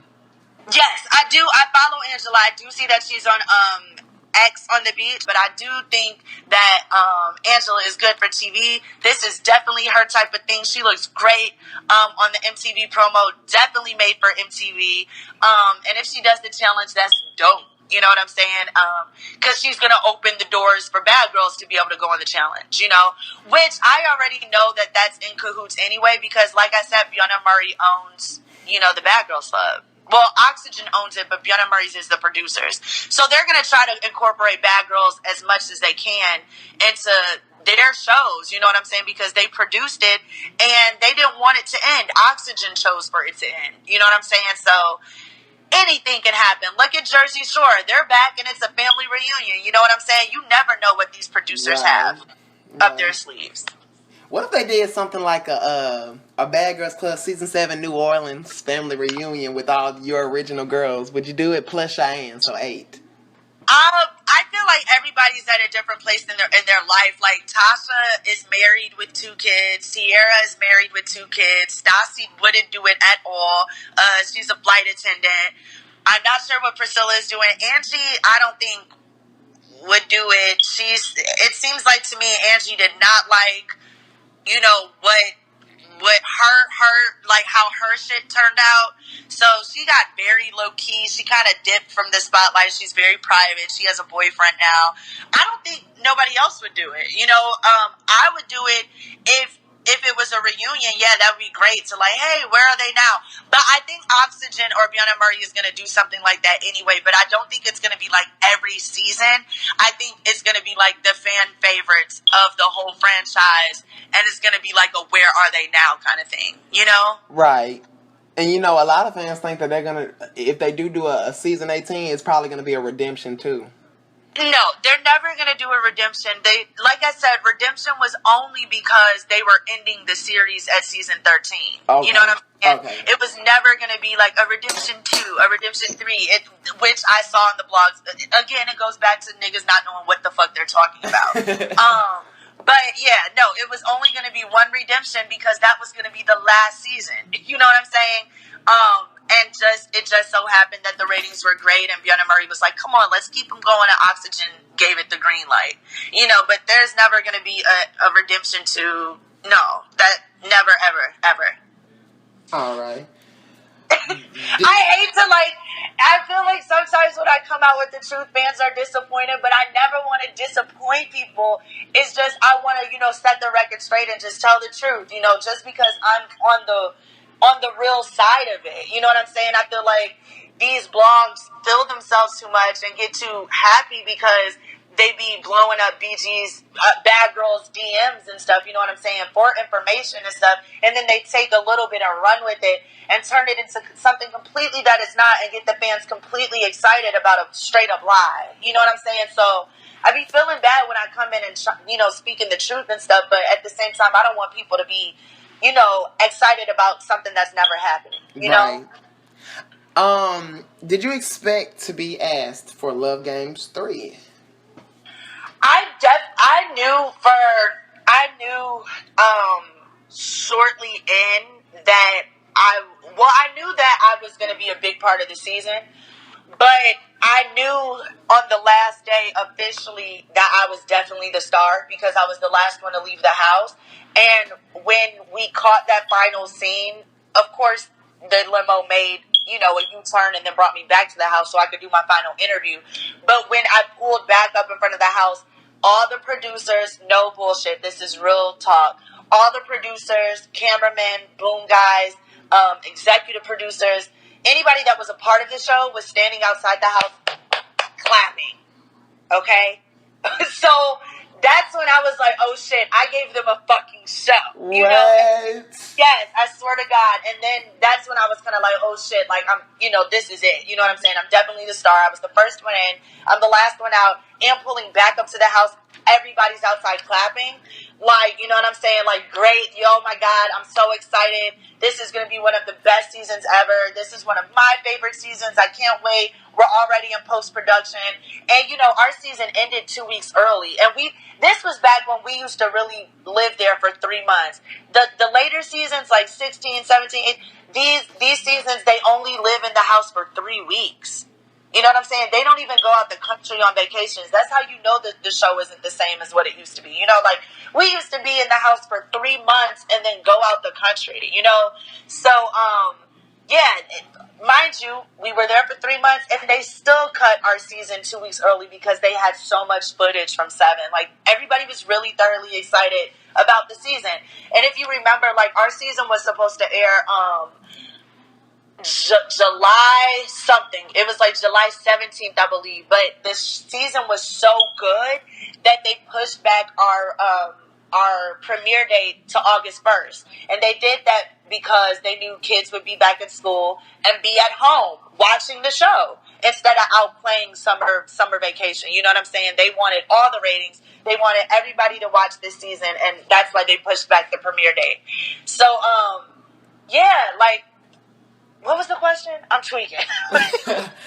Well, the original question was, did you expect to be asked for Love Games 3? Oh, okay. I'm headed somewhere with this. Okay. So, literally the next day after we wrapped filming season 7, I got the phone call for Love Games. So, it wasn't even a time where I could even think, was I going to be on Love Games, because I literally got the call the next day. Like I said, my mom was in Louisiana. I didn't even fly back to Chicago after filming Rap. My mom drove from Lake Charles with my Aunt Lou and came and picked me up at the airport in New Orleans. It's about a 2-hour drive. Went back to Lake Charles, went to sleep. The next morning, my phone was ringing with Beyonce Murray and Oxygen on the phone, like, would you like to do Love Games? Absolutely. And this was in, like, April, because we went home filming Rap right before Easter. So this was in April. So I got the phone call. Do I want to do it? I said, hell yeah. My mom was so excited because at first she was like, Judi, what the fuck? But then once, I got that next call, she's like, oh shit, okay, you're going to get a career with this. Like, this is an ongoing thing. So my mom was excited. My family was really excited. And we started filming Love Games in August. So I had May, June, July. And literally the premiere of season 7, which was August 1st, I wasn't even able to watch it. I was like in LA in a hotel posting live on my Twitter through production because I was about to film Love Games. So I didn't even get to watch my season when it aired on TV. I was in the Love Games house and my friends were like, Judi, oh my God, your followers are going up. You're the most followed bad girl. The production came and was like, Judi, we haven't had this many Google searches since Natalie Nunn.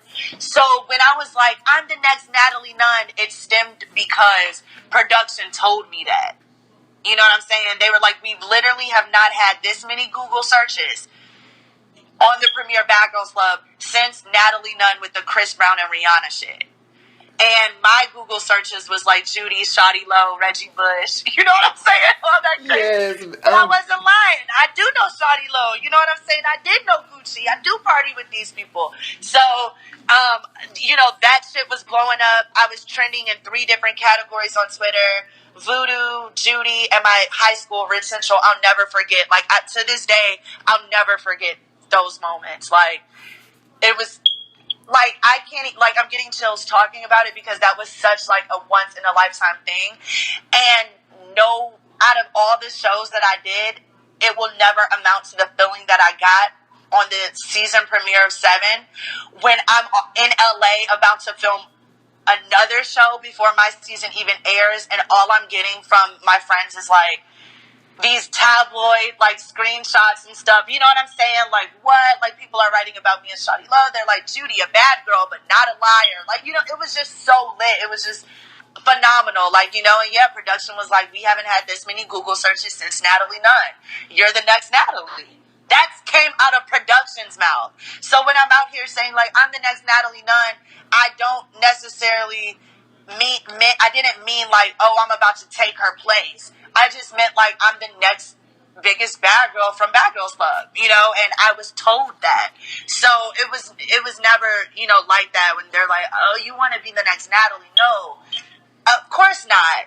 Me and Natalie are two completely different TV personalities. You know what I'm saying? So of course I don't want to be the next her, but I will be the next successful one like her, you know. So I was always showing love and stuff, and like I said, it came out of production's mouth. So I never had a chance to even think about love games. It was literally just, you know, right there as soon as I wrapped 7. Right. So, what was it like? You know what I'm saying? Oh, yeah. And also, I heard that, you know, not heard, but I've seen it online, actually. The Love Games houses are previously used bad girl houses. So, did you know what the house that y'all was staying in, did you know what a season that house was from? Oh, no. The Love Games houses are not previous Bad Girls houses. The mansion that I stayed in for season 3, actually, Wiz Khalifa and Amber Rose bought that mansion. So that ended up being like their house that they lived in together, like shortly after we filmed Love Games. My Love Games mansion has never been used before, except for on now.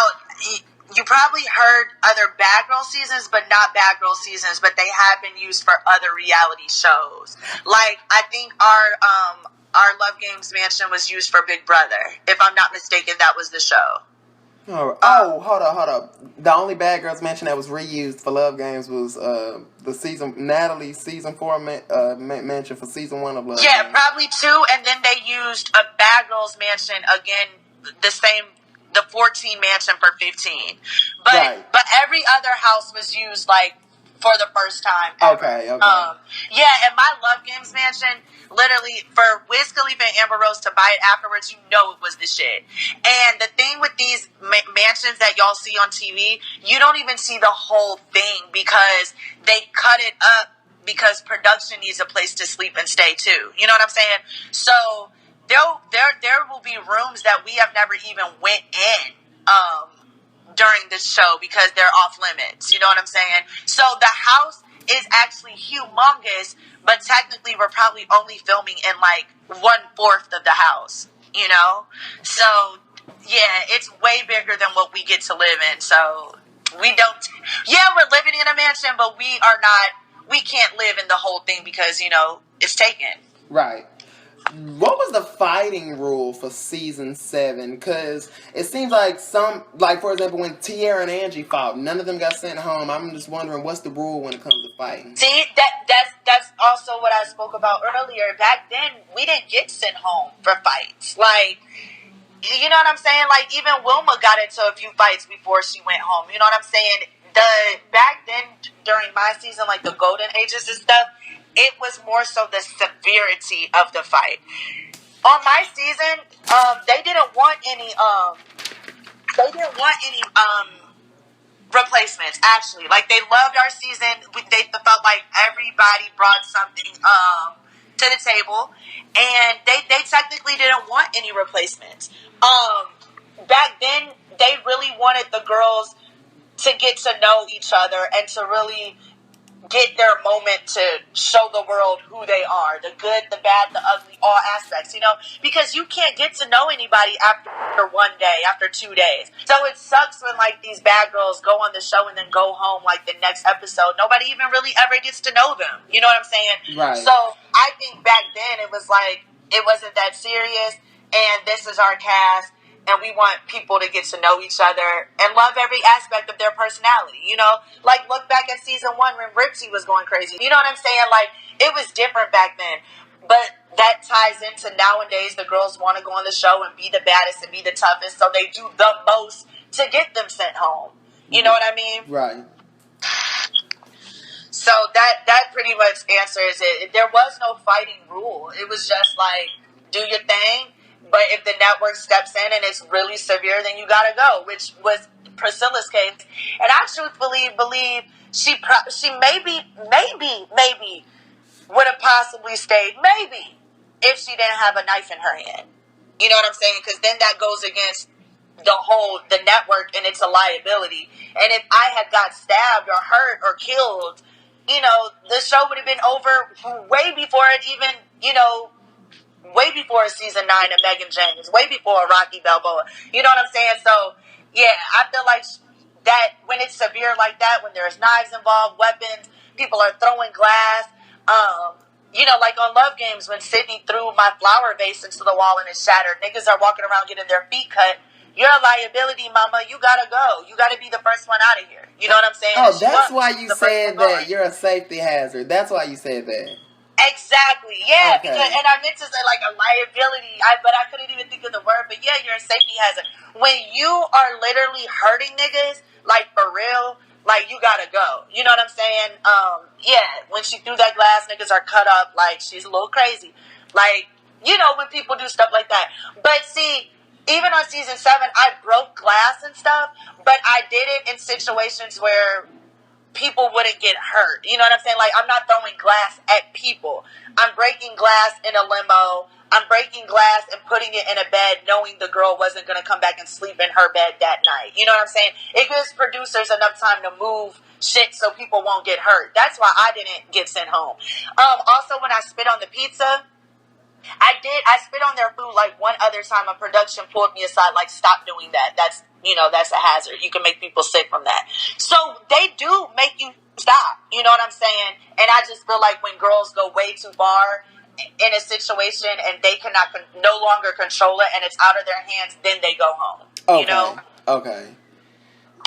Like with Stassi's contacts, producers and production see everything. So what Shelly did was she originally did put bleach in her contacts, but producers, obviously that could have killed Stassi, so they removed her contacts and washed them and did everything, and then put like eye solution or something in there. That's the only reason why Stassi knew somebody had messed with her contacts, was because the solution was blue.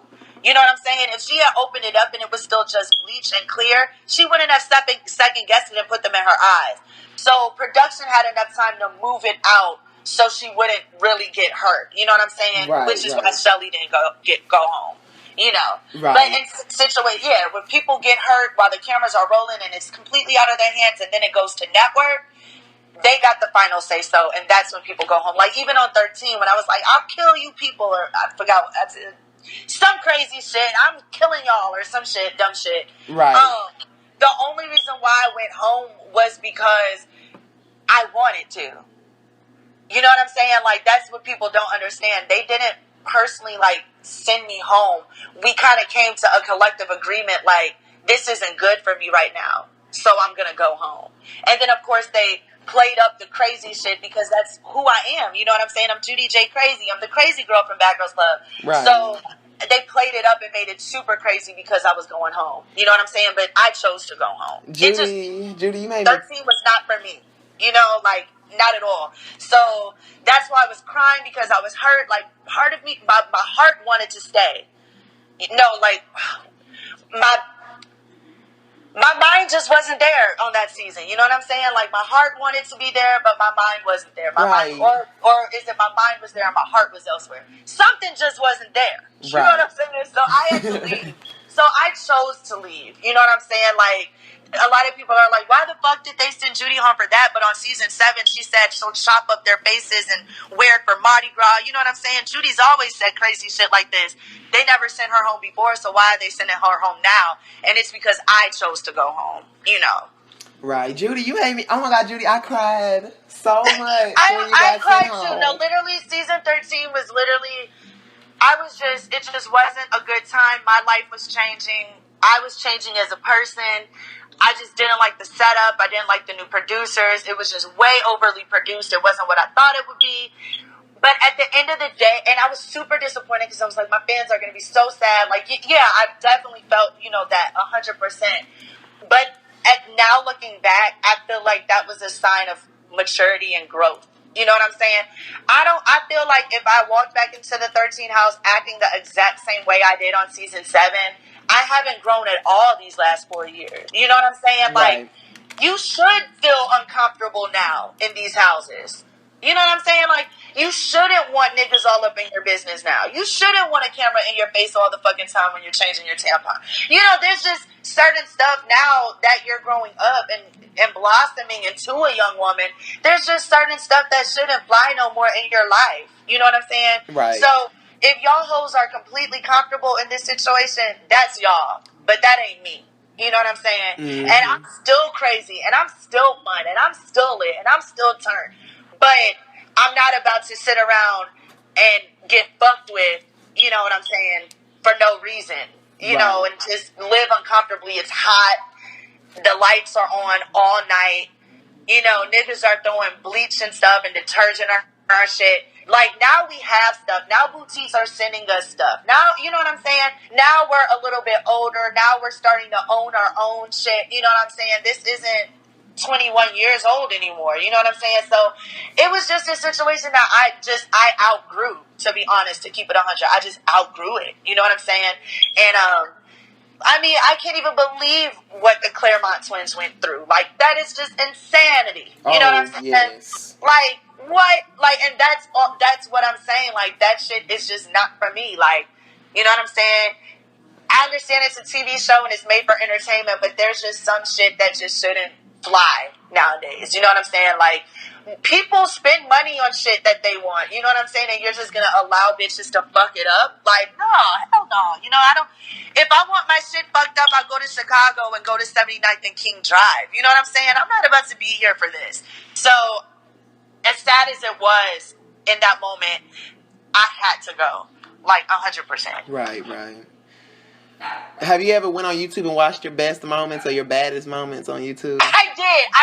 I went on 7, like, to watch the 7, and I felt, and it was funny, it's hilarious, and it's so crazy because at first, like, I'm like, 13, like, I hope people still like me. I hope I was still funny. Like, I hope, you know, because I was such, like, I had gained weight. I was a hot mess. My hair was a mess. Like, it was just a mess. Like, I was obviously going through something, you know what I'm saying? And you never know when you're going through it until you get through it and look back. Right. You know what I'm saying? So I was just uncomfortable than a mug, and I was just so sad. I'm like, oh my God, like, everybody's gonna hate me. This is so embarrassing. Like, what the fuck? Like, but somebody made, like, a Judy's best moments for 13, and I watched it, and I realized, like, oh my God, okay, I totally was the same Judi, low-key. You know, like, yeah. Okay, I was funny. Like, okay, it was turned. And to be honest, like, you know, part 3 of the reunion, when I came out on stage, was the highest rated part of the reunion at the time, like, when it aired on TV, you know, so that's also why I got casted to Ex-Besties as well. You know, they see this. So it just felt really good because I felt like I had disappointed my fans so much and completely flopped on 13. So for fans to still love me and for it to still be, like, high ratings on my part and for me to still get a phone call even after my meltdown on TV, I was just happy as hell. Like, you know what I'm saying? Like, that, just, thank God, you know? Right. Because I thought 13 was their rap. I was like, oh man, like, like, they think I am insane, but I feel like they know, I feel like somebody at Oxygen really loves me. That's what I feel like. I feel like somebody at Oxygen, I may never meet them, may never see them a day in my life, but somebody who works up there, like, at the tables, at the round tables with the blue collar and stuff, somebody really likes me. And Bjorn Murray I know Bjorn Murray loves me, but they always tell me, like, Oxygen loves you, you know, so that's special to me because even though it's business, I always try to, like, keep it personal with them too a little bit. Like, that's why you never will see me online bashing Oxygen. You will never hear an interview me bashing Oxygen or production or anything. You know what I'm saying? When you do that, that messes up your coin. You know what I'm saying? These people don't have to cast you for TV. These people don't have to pay you checks. You know what I'm saying? There's a million other motherfuckers that are just as entertaining as you. You know what I'm saying? Right. Anybody, you know, I mean, like, and I love Jocelyn, but look at it. Like, you know what I'm saying? She's not on Love and Hip Hop anymore. Love and Hip Hop is fine. You know what I'm saying? They'll bring Erica crazy ass back. They got Tommy now. You know what I'm saying? Jocelyn, you were great for what you brought, but we don't need you anymore. You know what I'm saying? That's Hollywood. They don't need none of us. It's fucking Hollywood. You know, so I never understood why girls would come on and bash production and bash producers, but then turn around and beg them to be on a spinoff, and then be mad when they don't get casted, and then they go back to bashing them like, I didn't want to do it anyway. I turned it down. You know, like, no. This is a business at the end of the day, and you have to have some level of professionalism about you, and that's why I've had so many spinoffs. Like, people can say whatever they want. People can call me a drunk. People call me crazy. All of that. At the end of the day, yeah, I'm drunk. I'm crazy. Blah blah. But at the end of the day, Oxygen knows that I'm not a liability. I'm gonna bring them views, and I'm gonna respect them and do what I'm supposed to do. You know what I'm saying? Right. Like, we don't need all the extra shit. Like, we don't need to deal with your mouth. You know what I'm saying? Like, that's what I'm saying. Like, it's a here today, gone tomorrow industry. And for me to even still be booked up and getting calls from production and stuff, literally 9 years later, almost a decade later, that speaks volumes for my work ethic. You know what I'm saying? So fuck the bullshit. Let's look at it from the professional side. And I just feel like a lot of times fans didn't really see that. You know what I'm saying? Like, there's a reason why I'm getting called back to spinoffs. Yes, of course, it's because I bring ratings. And yes, of course, it's because I'm entertaining and I'm easy to work with and they like me. But it's also because, exactly, I'm easy to work with. You know, like, yeah. Period. And I'm not going to sit here and bash other bad girls and bring up names of people who's not really professional to work with. But let's just say this. Sometimes niggas can't wait for a bitch to get bit and sit home. You feel me? Right. Okay. But that's true. Sometimes they can't wait. I have a fan question about Love Games 3. He asked, Judi, so Corey and Sydney scrapped on Love Games 3. Was there a fighting rule on Love Games like there was on Bad Girls? So for Love Games, it's kind of a different show. Like, I loved, my favorite show that I did was actually Love Games, to be honest, because it was a different vibe, and it was more so us. Yeah, we were going to get into arguments and catty fights, but the focus is more so on making the guys like us. Right. You know what I'm saying? Whereas, and then it's a different vibe. Like, we're going on nice-ass dates. Like, literally, like, some of the shit that I experienced on Love Games so beautiful. You know, some people won't experience that in their life. Like, it's just a different vibe. It's sexier. You got men around. You're eating chocolate-covered strawberries. You're sipping champagne. It's a completely different vibe. So, bitches shouldn't even want to fight when it's beautiful like that. You know what I'm saying? So, I don't feel like that was the focus. Well, at least with my focus, because I really was feeling some niggas on my season. You know, like, so it was fun to me, you know. But, you know, Corey and Sydney did fight. There is, I'm sure they don't want violence. Like, they definitely enforce that. If it happens, it happens. But like I said, the vibe is already completely different from Bad Girls Club. It's way less stressful, you know? Right. So people are a little bit more calmer. But on season 4, they messy. They brought in, Erica, Elise, and Gabby to start some shit and some fights to break out. Yeah, but on my season, it wasn't really, you know, each girl on my season really genuinely liked somebody. Like, Corey liked Joey, Sydney liked John, and I really liked Matt. So, you know, it was just... I didn't like John. I thought he was a player. And John, actually, me and him are still really good friends, and he's doing his thing in Atlanta. Like, he's a huge radio personality on 107.9, and he just got transferred to Columbus, Ohio, on Foxy 103. So he's really in the industry, you know. He's broken bread with me many times.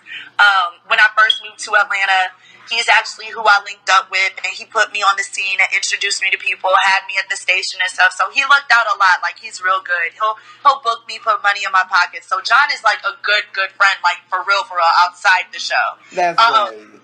Me and Matt, we really did date for like a year after the show even wrapped. Our prize for winning Love Games, we went to meet Cancun, Mexico, like, for a week. For free. And when I tell you, the hotel room, the suite we were in was a stack a night. So Oxygen completely paid like 7 stacks. We were there for 7 days of free food, all inclusive drinks. It was so wonderful. And you know, for what it was, I was still in love with Matt. You know what I'm saying? So we got to kind of have like our 1-year anniversary, you know, on our Love Games win trip. So it was for what it was beautiful, and I have hella good memories from it, you know? How long so, did y'all... And me and Matt, you know, we have mutual friends. You know, I actually, you know, I'm just not gonna, you know, just put his business out. But yeah, we have mutual friends, and we, you know, we chat every now and then. He's came through, rolled up, you know, smoke a little weed. You know, like he's okay. We're better as friends, though. You know what I mean? Like when I'm in love, I'm like in love, and like Matt just wasn't ready for what I wanted. You know what I'm saying? And he's still doing him, you know. So I'm just thankful that everything ended up the way it was. Like at the time when we broke up, I was hella depressed, hella sad, which is why I even started gaining a little weight on All-Star Battle, was when I was going through my breakup with Matt, which is why I was kind of quiet, kind of sensitive, kind of just letting people just win over me and stuff. My mind wasn't even in the game. It was completely with Matt, you know. But I'm thankful for the memories that we have of the show together, and to this day we're cool. Yeah. Right. I thought Matt was fine. Matt is fine, but that's the problem. You said that's the problem. Yeah, like he's fine. He knows he's fine. And the cherry on top, he's a Gemini. Okay, like. No. He has split personalities. I was dating like 7 niggas. You know, I got a few personalities. So it's like 10 motherfuckers in one relationship, and it was just way too much. It was just too much. I'm used to being the crazy mate. I'm not used to dealing with another crazy mate. You know, Matt took the cake. But he's doing good, and he's still a cutie pie. He was just on set for Bobby Brown. I actually got casted too. Like I said, we have mutual friends who work like in the casting departments down here in Atlanta. So he's gonna do the Bobby Brown movie. I'm super happy for him because Matt loves the spotlight. You know, he was on College Hill even before Love Games. So, you know, Matt going onto Love Games, he never expected to really find somebody he truly liked or genuinely liked, or he didn't know he was going to leave that motherfucker with a girlfriend. And not only did he leave with a girlfriend, his girlfriend is Judi. Like, what? Crazy. But yeah, it was just it was a surprise for both of us. You know, I didn't think I was going to go there and really find somebody I liked, you know? I told my friends were like, bitch, go there and win. You know what I'm saying? And then when I came back with the boyfriend, they were like, you tripping. But you know, it worked for what it was. I think that season in particular was a very good season as well. Only because, and honestly, I was kind of scared for you a little bit, Judi. I was like, you know, sitting a little crazy ass and all that. Yeah, that was the only time that I was stressed out, was when Sydney was there, because, you know, John was feeling me too, like, in the real atrospective things. I don't even know if that's a word. Fuck it. Today it is. But me and John have way more in common than me and Matt. You know what I'm saying? Like, me and John can relate to other things, like, you know, when, rest in peace, Lo, but, you know, when Lo was alive, and my friend from college who I spoke about earlier and stuff, you know, her boyfriend is from Augusta, Georgia, and he's a blood, you know what I'm saying? So because of him being a blood and his girlfriend being like my sister, you know, I'm affiliated with the Bloods. You know, a lot of things people don't know about me. In college, I sold weed. You know what I'm saying? Like, I got robbed at gunpoint before. You know what I'm saying? Like, literally. And this may take away, like, the funny aspect of why I carried my purse around so much on season 7, but that's why. And it was because of the trauma of when I got stuck up at gunpoint, and when the nigga, you know, stole my purse. It was filled, like, with hella weed. You know what I'm saying? So on the show, I was so paranoid and traumatized from that, because it had just happened, like, maybe a year or a year and a half earlier. So I just always clutched onto my purse, because I was like, no nigga ever finna rob me again. Okay? And so that's really why I carried my purse around, because that was hella traumatic to me. But yeah, you know, just some of the little trap girl stuff I used to do and stuff, and Gucci crazy, and me and John just related to a lot more in a lot of sense than what him and Sydney could relate to, you know. So John liked me, and when Sydney was around or just in the house, it was just fucking insane. It was just nuts. Like, I definitely thought I was gonna get jumped. I almost did when her and Corey tried to, you know, come in the bathroom, but automatically they ended up fighting each other and stuff. And Corey is so cool in real life. Like, I wish that her personality would have shown a little bit more, because Corey is so fucking cool. But me and Sydney are still friends too, like to this day. Like, after the show, you know, I had a layover in Miami when me and Tierra were coming back from Barbados. Sydney scooped us up from the airport. We spent the night at her house. You know, we smoked, we ate. Like, Sydney is cool as shit. Like, for real, for real. There's some people that's good for reality TV, but reality TV isn't good to them. You know what I mean? Right. Like, Sydney's bomb. Like, but I don't think reality TV is healthy for her. And hell, I don't think reality TV is healthy for anybody, to be honest. But some can handle it better than others, you know? Right. Oh yeah, I also got a question. So while Corey and Sydney were fighting or whatever, I noticed you in the background. You was like, my purse. Like, where was your purse while that was going on? It was literally under them. Like, that was so random. Like, it happened just so fast. Like, it happened so fast. But when that fight did break out, I realized, like, this is still the bad girl's house. Like, don't forget. You know? And then when Natalie made the appearance or whatever, Sydney was going nuts on her too. So it was a good season. I liked my season. I'm not just saying that just because it's mine, but I feel like it really was, like, genuinely a good season overall. Was there any type of drama on Love Games that wasn't shown? On Love Games that wasn't shown. I think they showed it. I think they showed everything for the most part. Some tea from Love Games though, we weren't allowed to have sex on Love Games though. Even though we all got checked out before coming to the house, the girls and the guys, that's definitely, you have to be STD free in that house just in case anything happens.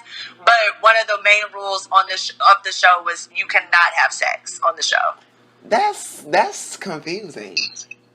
I think it's because they want us to really focus on the game, and it's a competition show. So if we're just shacked up and fucking one nigga, that's, you know. Okay, yeah, that you know what sense. I mean? Yeah. Which is what happened to Sydney.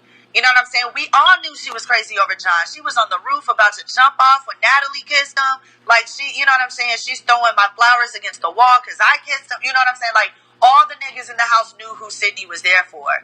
You know what I'm saying? Whereas me, underlying, I was there for Matt, but I also had, you know, some interest with John. You know what I'm saying? I had Jordan. I had Edson. You know what I'm saying? So nobody really knew who I was with. You know, and yeah, Corey was with Joey, but Corey still spread her wings to all the niggas, you know. So that played a big factor in you know, how the competition went. Sydney was so crazy over John, and everybody knew it. Right. You know what I like? I like that episode of Love Games when y'all had to do the rap battle and you didn't know what to say, so you just started saying all types of shit, and you was like, "Give me your eyes, Sydney. You always crying, hoe." Oh my god.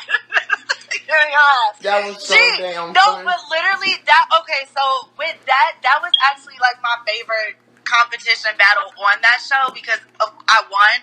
But, you know, we all had wrote down our raps on a piece of paper, right? Right. And I'm not a good, like, I act on impulse. I live in the moment, literally. You know what I'm saying? So I'm up there nervous as fuck trying to read off my paper. Can't do it. I'm sweating. I'm nervous. Like, I messed up. I choked up. And I looked up at the producers and Tanisha and Too Short, and I was like, "Can we start over?" And they said no. So I'm like, shit. So I had no choice but to keep going. And I knew me reading off the paper wasn't going to work because I'm offbeat, I'm nervous, you know what I'm saying? So I just said, fuck it, and threw the papers up and just freestyled that shit. And Too Short picked me. He was like, I got to respect the freestyle. So that actually started, like, I have been in a studio before, like before Bad Girls Club, not rapping, but kind of doing the ad-libs on music and stuff, I was in the studio with Shawty Lo and stuff like that. But I had never really went in and just rapped, even though I like freestyled on season 7 when we did Me, Tia, and Stassi did that little, the spoof or whatever. Right. Like, I knew I was always good at like rhyming and stuff. I did that my whole life. But that rap battle, when I went home, my friends were like, bitch, get in the studio. And that's when that started the stirring of like, oh shit, I can do music, so that was everything. That I really thoroughly enjoyed that. Good memories. What were you when you were called for All-Star Battle? So at this point, me and Matt were slowly breaking up. We had just came back from Cancun. The relationship was over. You know what I'm saying? Like, I was sad as fuck. Like, drinking a lot. Didn't know if I would ever be back on TV. Started getting kind of... Like, I was still booked up and busy and stuff. But I was like, what's the next TV show? I'm not just going to be 15 minutes. You know what I'm saying? I started getting nervous. Like, what the fuck? Like, okay, I did season 7. I did Love Games. Now what? You know what I'm saying? Like, what the fuck? So... I'm nervous about my next move, you know what I'm saying? I'm scared. I don't want my friends to start calling me washed up, you know what I'm saying? I'm like, no, bitch. So I'm just like depressed. Me and my boyfriend broke up. I don't know what time I'm going to be back on TV. I'm hella sad, just drinking, chain smoking cigarettes, straight up. Fucking 23 years old, chain smoking cigarettes, drinking Skull vodka straight like a sailor. Fucked up, okay? And I got a phone call, and when I saw those 4 numbers pop up, because they call you from a number, and it only be 4, so you know it'd be producers. And I picked up that phone so fast, hello?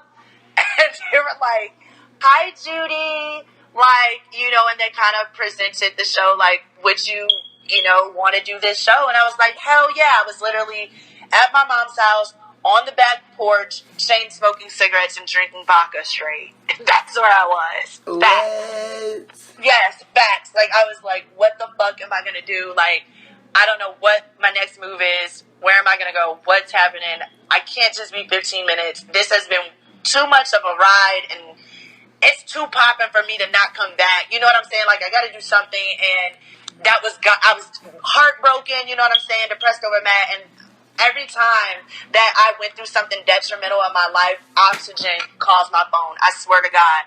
And I feel like that's God every time, because these TV shows take my mind off of what's going on in my life. You know what I'm saying? Because when you get put in this house, you're living a whole different experience. You're living a whole different reality. You know what I'm saying? You don't even have the internet. You don't even have your cell phone. And that's what I needed at that time. So I wouldn't be stalking Matt, seeing his new bitches. You know what I'm saying? No. So I was just so thankful, to get that. Facts. Straight up.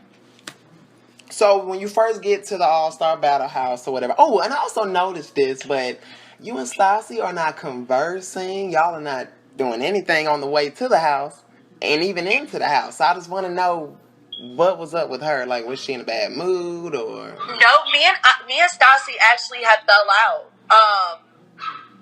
After season 7, and to be honest, I can't even remember for what. It was so petty. I think it was just some drunk Ustream shit. When we used to be on Ustreams and drunk and talking shit.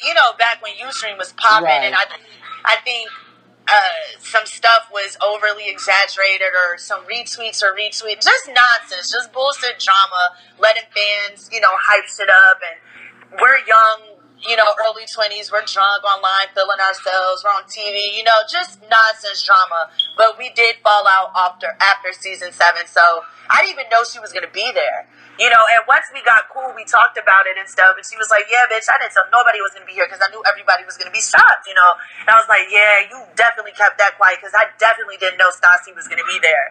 So, when I first saw her, I was like, oh, shit. You know what I'm saying? Like, I don't know what her energy is like with me. I definitely know we're not cool, but I don't know if we're not cool in a place where she's going to want to fight me. I don't know what this is, but Stassi definitely was not fucking with me, and she wasn't smiling. It was no hee-hee, ha-ha.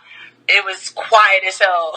Us driving up to the mansion, and I was just like, fuck, like, it's already awkward, and I didn't even walk in this bitch yet. You know what I'm saying? So it totally threw me off, but I'm happy that me and Stassi did, become friends again on that show. Yeah, because, I was watching, and then in my head, I'm like, well, if they did fall out, that must be awkward as fuck.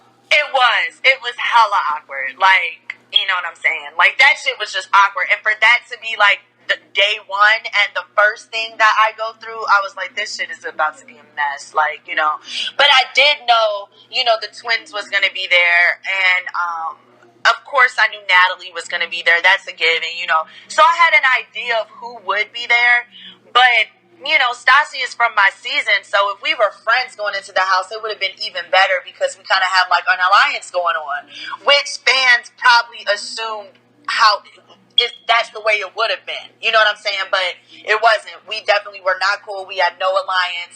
And that's why when it came down to Stassi going home, I had already had an alliance. You know what I'm saying? So by the time me and Stassi were friends and cool again, I still couldn't give her my loyalty because my loyalty was already taken by previous conversations before me and Stassi made up. You know what I'm saying? Right. So, yeah, but if me and Stassi were friends upon coming into the house, I feel like it would have went completely different. I feel like she would have stayed a little longer, and to be honest, I may have won. You know what I'm saying? Because looking back, I was more so helping the twins with their alliance. Me and Julie were, by default, not even realizing it, So, right. Yeah, it probably would have been different. Wasn't Stassi linked in with the other side of the house, though? Yeah, Stassi, but see, it would have worked great if me and Stassi were with an alliance because she was on the purple team and I was on the pink, so we could have controlled shit differently, just how Danny and Gabby did. Oh, hell yeah. You know what I'm saying? So it could have went so many different ways, but yeah, Stassi had her alliance with Erica and Meghan, and that drama, some tea that y'all didn't see on the show because it was so edited and spliced from what Stassi told me was... Meghan voted for Erica to go home when her knee was broken.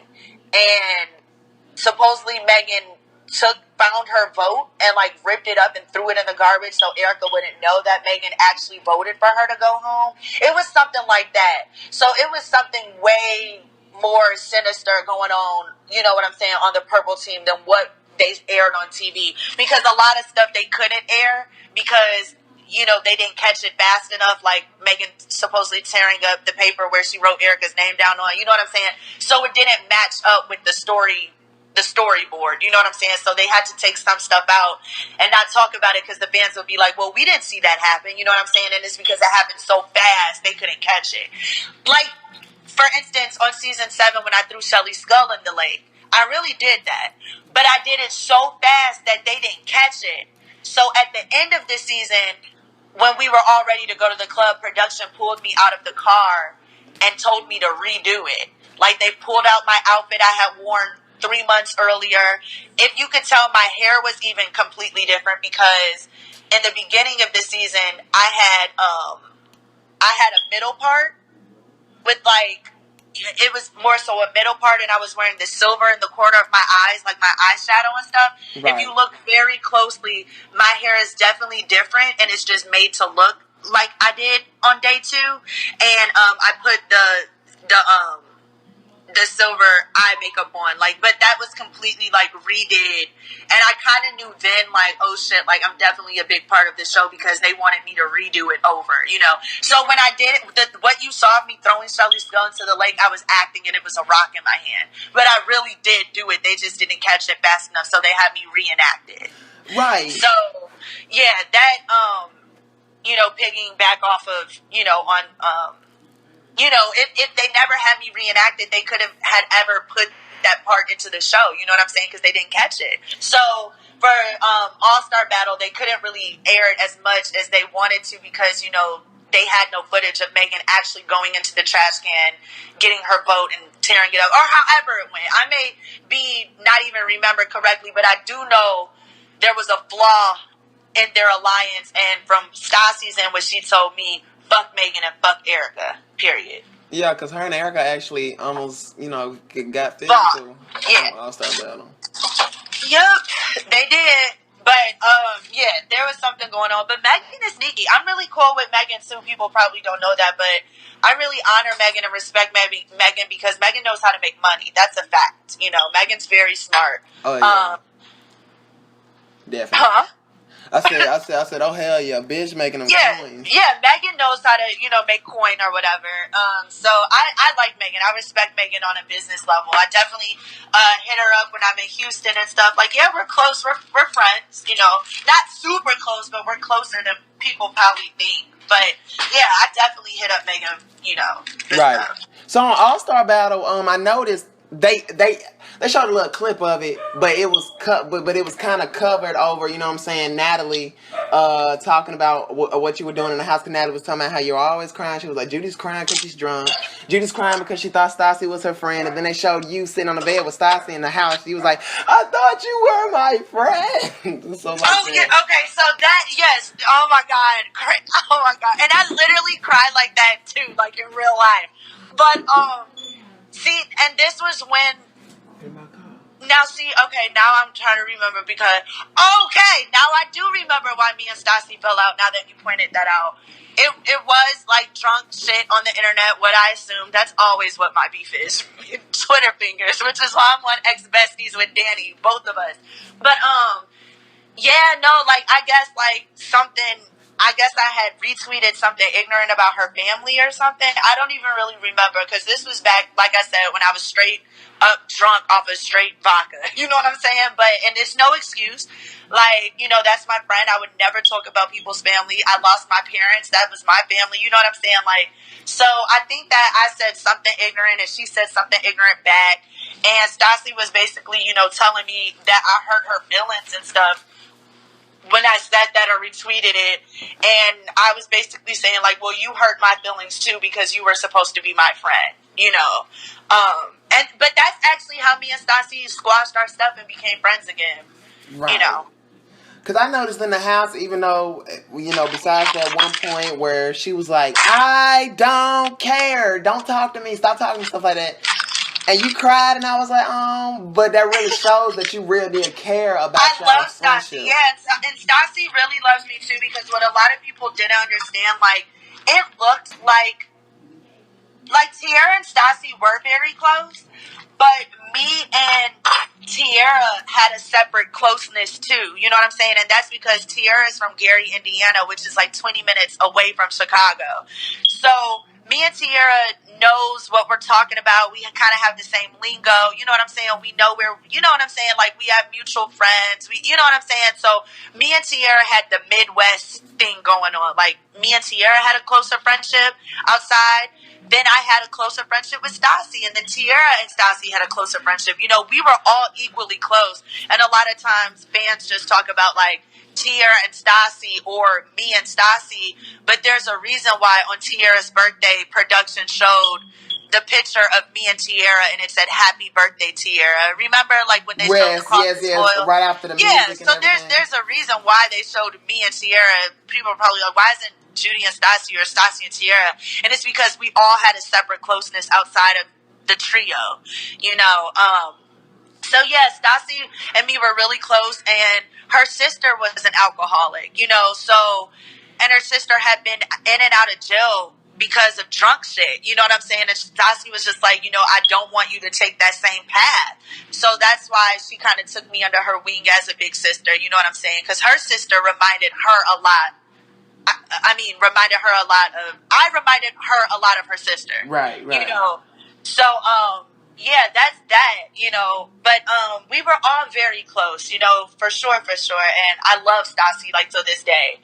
Yeah, and I love Sierra too, and I feel like we really, all three of us had the most genuine friendship out of Bad Girls Club. I feel like we really stuck together. I feel like our season was one of the first seasons where the black girls all got along.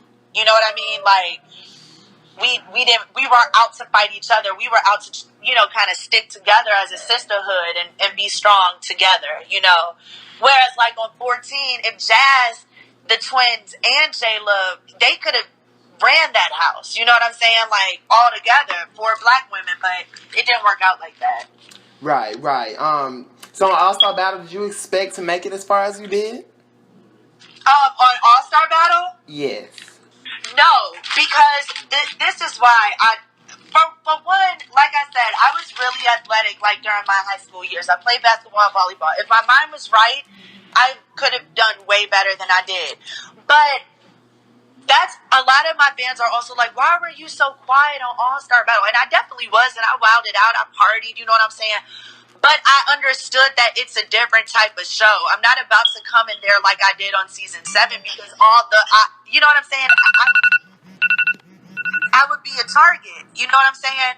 On competition shows, you do not want to be a target. You just want to be in the back and kind of, you know what I'm saying, be quiet. You know what I'm saying? Because if you make yourself a target, you're going to get sent home. That you don't want to show people that you're that athletic. You don't want to show people, but at the same time, you don't want to show people that you don't care and you don't want the money. So it's like a certain balance, But no, I wasn't surprised that I made it really fast because everybody was focused on the wrong shit. You know what I mean? Like, even Stassi said it in one of the scenes. She's like, people like Judi and the twins, we don't really have to, pay attention to them because they're not competition. And that's where it gets messy. Because you do need to pay attention to the people that aren't competition too. You know what I'm saying? Because we're kind of just sliding on by. And then could Beast in the challenge. Danny ended up being the final 3. You know what I'm saying? And she was the weakest one in the house. Even weaker than me, and she was there at the finale. You know what I'm saying? So you never fucking know. Just like on Love Games, Sydney and Corey were so trying to focused on each other because they were the 2 white girls and stuff. But they're not even realizing, like, yo, while y'all bitches are fighting each other, niggas don't like that. So while y'all are throwing bows at each other, I'm cheersing with these niggas. You know what I'm saying? Like, they're getting to know me. I'm being their friend. You know what I'm saying? Which also helped me in the competition too. Right.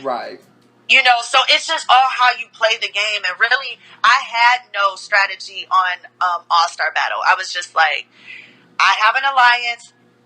Let's see how it works. You know what I'm saying? Like, because you never know. You never know.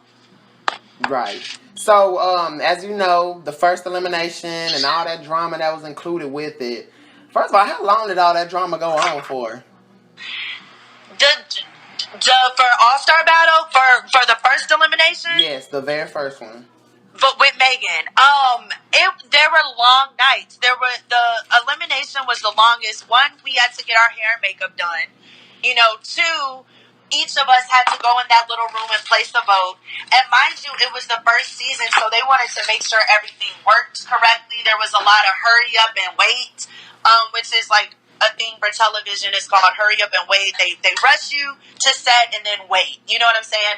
It was a long nights. Everybody was tired as fuck, which is why Flo turned up on Rocky and shit, and Rocky dipped. It was just a long work. Yeah, All-Star Battle was work, to be honest. Did you know the background behind that issue with, because a lot of the other girls in their interviews, they've said that Rocky was mad because Shannon wasn't talking to her. She was talking to Flo. And then Flo was like, why can't she talk to me? And then they started getting into it over that. So, I don't know. Did you hear or... I don't know, the underlying, what the tea is. But I do know, and even Stassi, could vouch. Flo's problem with Rocky was... Yes, she understood that her stepdad just passed away. Her stepdad. And that doesn't take away from him not being her real dad, but her stepdad. And even after Rocky found out about her dad dying, she chose to stay. You know what I'm saying? So Rocky was getting drunk as hell. off of beer and stuff, just drunk as fuck, and she was saying some really snappy things towards Throw, like "shut up," like "who cares," or "nobody cares," or just very drunk antics. You know what I'm saying? And then Flo just finally got pissed the fuck off and was like, "You know what, bitch? I understand you're rocky. I understand you just." Yeah, like, I understand you're rocky, and I understand your stepdad just died, but I'm not the one. You're not about to sit here and talk to me like I'm Shannon. I am not your lapdog. Y'all, you better keep that shit over there. You know what I'm saying? And don't talk to me like that, because I'm not Shannon. I'll beat your ass. And that's pretty much where Flo was, she was fed up with it. Everybody was tired. We were ready to get through the competition, get through the votes. Whoever was going home, go home, but everybody had to stop and pause because bitches was drunk and stuff. And not just Rocky. We were all drunk. But Rocky, the way she was acting really, made Flo mad. All right, and the issue with Natalie and Meghan, next thing you know, Natalie's like, Meghan's over there talking, but all you hear Meghan say is, "It's an army jacket." So I don't understand how that got started. Do you know how that got started, or did you just see next I don't, but that stems from, like, when Bad Girl stuff was really popping, and we were all very egotistical, and we all wanted to be like the baddest in the star, And this was back in the days where Natalie used to come at the newer girls who are popping. You know what I'm saying? Like, this was that's why Stassi didn't like Natalie, because Natalie used to be talking shit online, go on her Ustreams, talk shit about the new girls and stuff to stay relevant. Right. So nobody knew that there was ever going to be an all-star battle, and one day we all shall meet. You know what I'm saying? And that's why when we all finally did meet, when that day did come, that we all are in the same house together, everybody was against Natalie because Natalie has said so much shit about all of us, including me. You know what I'm saying? But I really care because I understood that's what Natalie does. You know what I'm saying? Like, at the end of the day, Natalie has given me props many times. She said I'm hilarious, I'm funny. You know what I'm saying? Like, season 7 was great. You know what I'm saying? And that's outside of her personality she puts on for the camera. You know what I mean? Right. So everybody was just, like, fuck Natalie, anti-Natalie, whereas me, I kind of respected Natalie, because of, that's like New York, you know what I'm saying? Like, bitches did it before me, and they did a great job. It's like a Cardi B Nicki situation. You know what I'm saying? You always pay homage and stuff and respect and stuff. So I wasn't trying to beef with Natalie. If anything, I was trying to make money with her. You know what I'm saying? But, other bitches, they were ready to fight her. So, that's that drama. Oh, yeah, and I noticed y'all were watching, when the security tried to grab her and she was like, "Get the fuck off me, I will fight you," and she was about to cry and everything. Did y'all notice that? Did y'all see that? Oh yeah, me and Julie were back there, like, because we weren't on stage yet. I love Julie, by the way. Like, I know people may not like her from 9, but Julie, like, in real life is a fucking riot. Like, I love Julie. Like, Julie is honestly one of the first bad girls I would call to hang out with. Facts. That's how much fun I have with Julie. So we were backstage, slizzard, drunk, talking to Ray J. Like, we didn't give a fuck about that reunion. But, yeah, Meghan is very passionate, and, Meghan gets mad, and when Meghan gets mad, she cries, like, she really wanted to, like, get at Natalie, like, for that. You know what I'm saying? Like, she was ready for her. So when they didn't allow her to get to Natalie, she was pissed. I'm sure. Yeah, and on top of that, Meghan cares. You know what I'm saying? She's not a type of girl that just doesn't give a fuck. Like, when the casting was going on for season 13 Redemption, we were texting and stuff. You know what I'm saying? And she was like, "I know that I'm not going to be on it. Production does not like me." And I'm like, "Meghan, no, you got casted. You're like a fan favorite from season 9. I just don't see you not being on season 13. You know what I'm saying? I was like, if this is a fan favorite season, you're definitely going to be on. She's like, "Judi, I'm telling you now, I'm not going to make the cut. They do not like me." She was like, "Yeah, the fans like me, but the producers do not like me." And she was right. She didn't make it or whatever. And that's when Meghan branched out to go do Basketball Wives, because she wasn't about to go look goofy. Like, bitch, what? No. Meghan does care. You know what I'm saying? Like, so when she got eliminated on the first episode on All-Star Battle 1, you know what I'm saying? She already left feeling some type of way. Her plan backfired. Stassi ended up staying. Erica ended up staying longer than her and Stassi. You know, so at the reunion, she's feeling all types of ways. One, she was the first to go home. You know, B, Natalie got to stay. And originally, Natalie was the one that left, you know what I'm saying? And then, you know, she got to come back. So she's just feeling all type of ways. Like, A, that's not fair. B, you talk shit. And C, I'm going to beat your ass. Yes, That was because Erica told me the way it was Natalie went up. Natalie and Meghan originally went up, and then she said Natalie quit, and they didn't show this on TV, but the replacement nominee was Erica. And she said, yeah, and then she said when Natalie came back, it went back to the way it was, Meghan and... probably, then I believe that, yeah, because that's the purple team drama. So if she said that, I'm pretty sure that, you know, that's probably how it happened. Yeah. But the purple team was a mess, man. Like, for real. At first, when all the teams were picked, I looked and I was like, oh shit, they got a whole bunch of like killers on their squad. You know, like what? But we had Flo, man, and Flo really worked her ass off. She like, sure as crazy did. Flo is, I don't care. You know, everybody does their little thing. Everybody got their own demons. Everybody got their own devils. You know what I'm saying? Flo is a fun ass bitch to party with. You feel me? So, man, me, Julie, and Flo was partying on the show, but at the end of the day, Flo went hard for our team. You know what I'm saying? Like, so I know when she didn't win, she was broken. You know what I'm saying? Like, that shit was just horrible, you know? Right. And they edited a lot out of that, too. I wasn't there, but I heard about it, that Flo went absolutely psycho. And I think that kind of sealed her fate for being casted to anything else ever again, which is why she wasn't casted to 13, because, you know, that kind of labeled her as a liability, all the crazy shit she was doing for not winning. You know, they were like, oh, we'll never call you again, girl. But, yeah, you know, there's one thing to be crazy, and then there's one thing when Oxygen says you're crazy. You know what I'm saying? Right, like, it's one thing for the fans to call you crazy and you to call yourself crazy, but when the network calls you crazy, that's not good.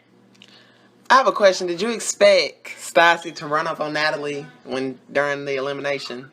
No, she didn't even tell me she was going to do that. No, it was a complete shock. But if I know Stassi is a silent killer. Like, I didn't know she was going to fight Shelly either. Tierra knew. It was so funny. Like, we were out to eat, like, the last day or whatever. You know, the day before. The day Stassi went home or whatever. Or maybe the day before. And we're all out to eat. We're, like, in the French Quarters. Me, her, and Tierra. And they're, like, you know, they're doing the shit that they did with the phone. You know, I didn't know the full shit about the phone because they didn't want my big mouth to say nothing. And we're sitting here at dinner and they're like speaking in code about like somebody getting their ass whooped on the last day. And you know, my paranoid ass, I'm sitting there like, it's me. Like in my head, I'm like, oh my God, they're going to beat my ass because of the shit I did all this season. Like literally, like I was literally like, oh my God. And that's why if you look like at like it's like the last episode, the finale, we're in the club and Tierra's doing that funny shit in the mirror, like with her neck or whatever. And yeah. I'm like, you guys, she's so drunk. She doesn't even know what's going on. I was literally like talking about me. Like I was talking about myself in third person. And it's so funny because the producers knew that I thought I was gonna get bought, and I'm telling them like, you guys, I'm drunk, you know.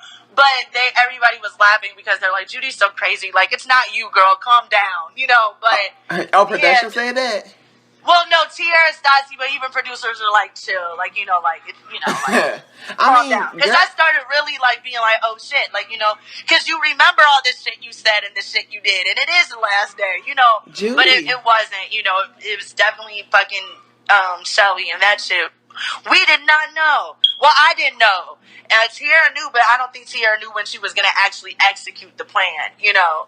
So, when that happened, it was just like, what the fuck? Like, and she did the same thing with Natalie. So, like I said, Stassi never, you know, you never know. You never know. What was that like in person, just watching Stassi pop Shelly upside the head like that, boy? See, at this point, me and Shelly were cool. Because remember, like, once Cheyenne came in, which I knew that, you know, the dynamic would change. And, you know, I would go back there and we would play, like, the Never Have I Ever, you know, with the fingers and stuff. We did the little charity with the puppies. So by this time, I was cool with Shelly. You know, like, towards the end of the season, me and Shelly were cool, you know. But at the end of the day, when Stassi did that, my loyalty, of course, is going to be with Stassi and Tierra. You know what I'm saying? Like, these bitches have my back for life. You know, like, right. No questions. I'm right here, you know. But, and when I saw it, though, like, of course, part of me felt bad because I started to get to know Shelly a little bit more and we squashed our beef. But at the end of the day, it was kind of like a relief for me because I'm like, you deserve it. You know what I'm saying? Like, you put me through hell in this house. And yeah, a lot of shit I did cause and bring on myself. But once I say I'm sorry, there's no need to keep beating a dead horse. You know what I'm saying? And then on top of that, I'm like the youngest bitch in this house next to Angie. I'm here to have fun. Everybody sees that. You know what I'm saying? So why are y'all mad at me for having fun and hooking up with niggas like I'm 20 fucking one? You know what I'm saying? Like, why wouldn't you? So it's just, you know, all of that, those feelings, you know, it felt good to see her, you know, like hurt, you know what I'm saying? Because, bitch, you hurt me this whole season. So it was a relief, but at the same time, I was like, damn, you know, because I do know now that Shelly has a really big heart. You know what I'm saying? And to be honest, Shelly's just sensitive. Like, she's sensitive like me. All of us in this house, we're all sensitive and crazy, okay? That's why we're casted. So, you know, I did feel bad, but overall, I was like, you deserve it. Right. What were you and Stassi talking about in the dressing room before the All-Star Battle reunion? In the trailer, it showed a clip, and you was sitting down, and she was talking to you, and she was like, this bitch talk shit about me? I don't give a fuck. Before the reunion. Before y'all actually went out, y'all was in the dressing room, and the fans was like, why didn't they show that on TV? Like, what were they talking about? So, Stassi said somebody was talking about her? I think you were crying too while she was telling you, and you were like, this, she was like, I think, if I'm not mistaken, I feel like she was talking about Natalie. That's the only person that I would think that or Erica. It was either Natalie or Erica or Meghan that Stassi was talking about. They didn't exchange words at the reunion or anything? No, by this time, I think Stassi was just over the fucking shit. Like, she was just over it. Like, Stassi had already started mentally preparing herself to completely let the bad girl stuff go. Right. But at this time, you know, when you come in the Bad Girl Club, you have these dreams. Like, Stassi, you know, she really liked Katia. So she really, you know, wanted to be like the mama bear at the house, which she was. And then, of course, you know, they probably told her, like, you're going to be like Tanisha. You're going to be the next Tanisha. You know how they did with me.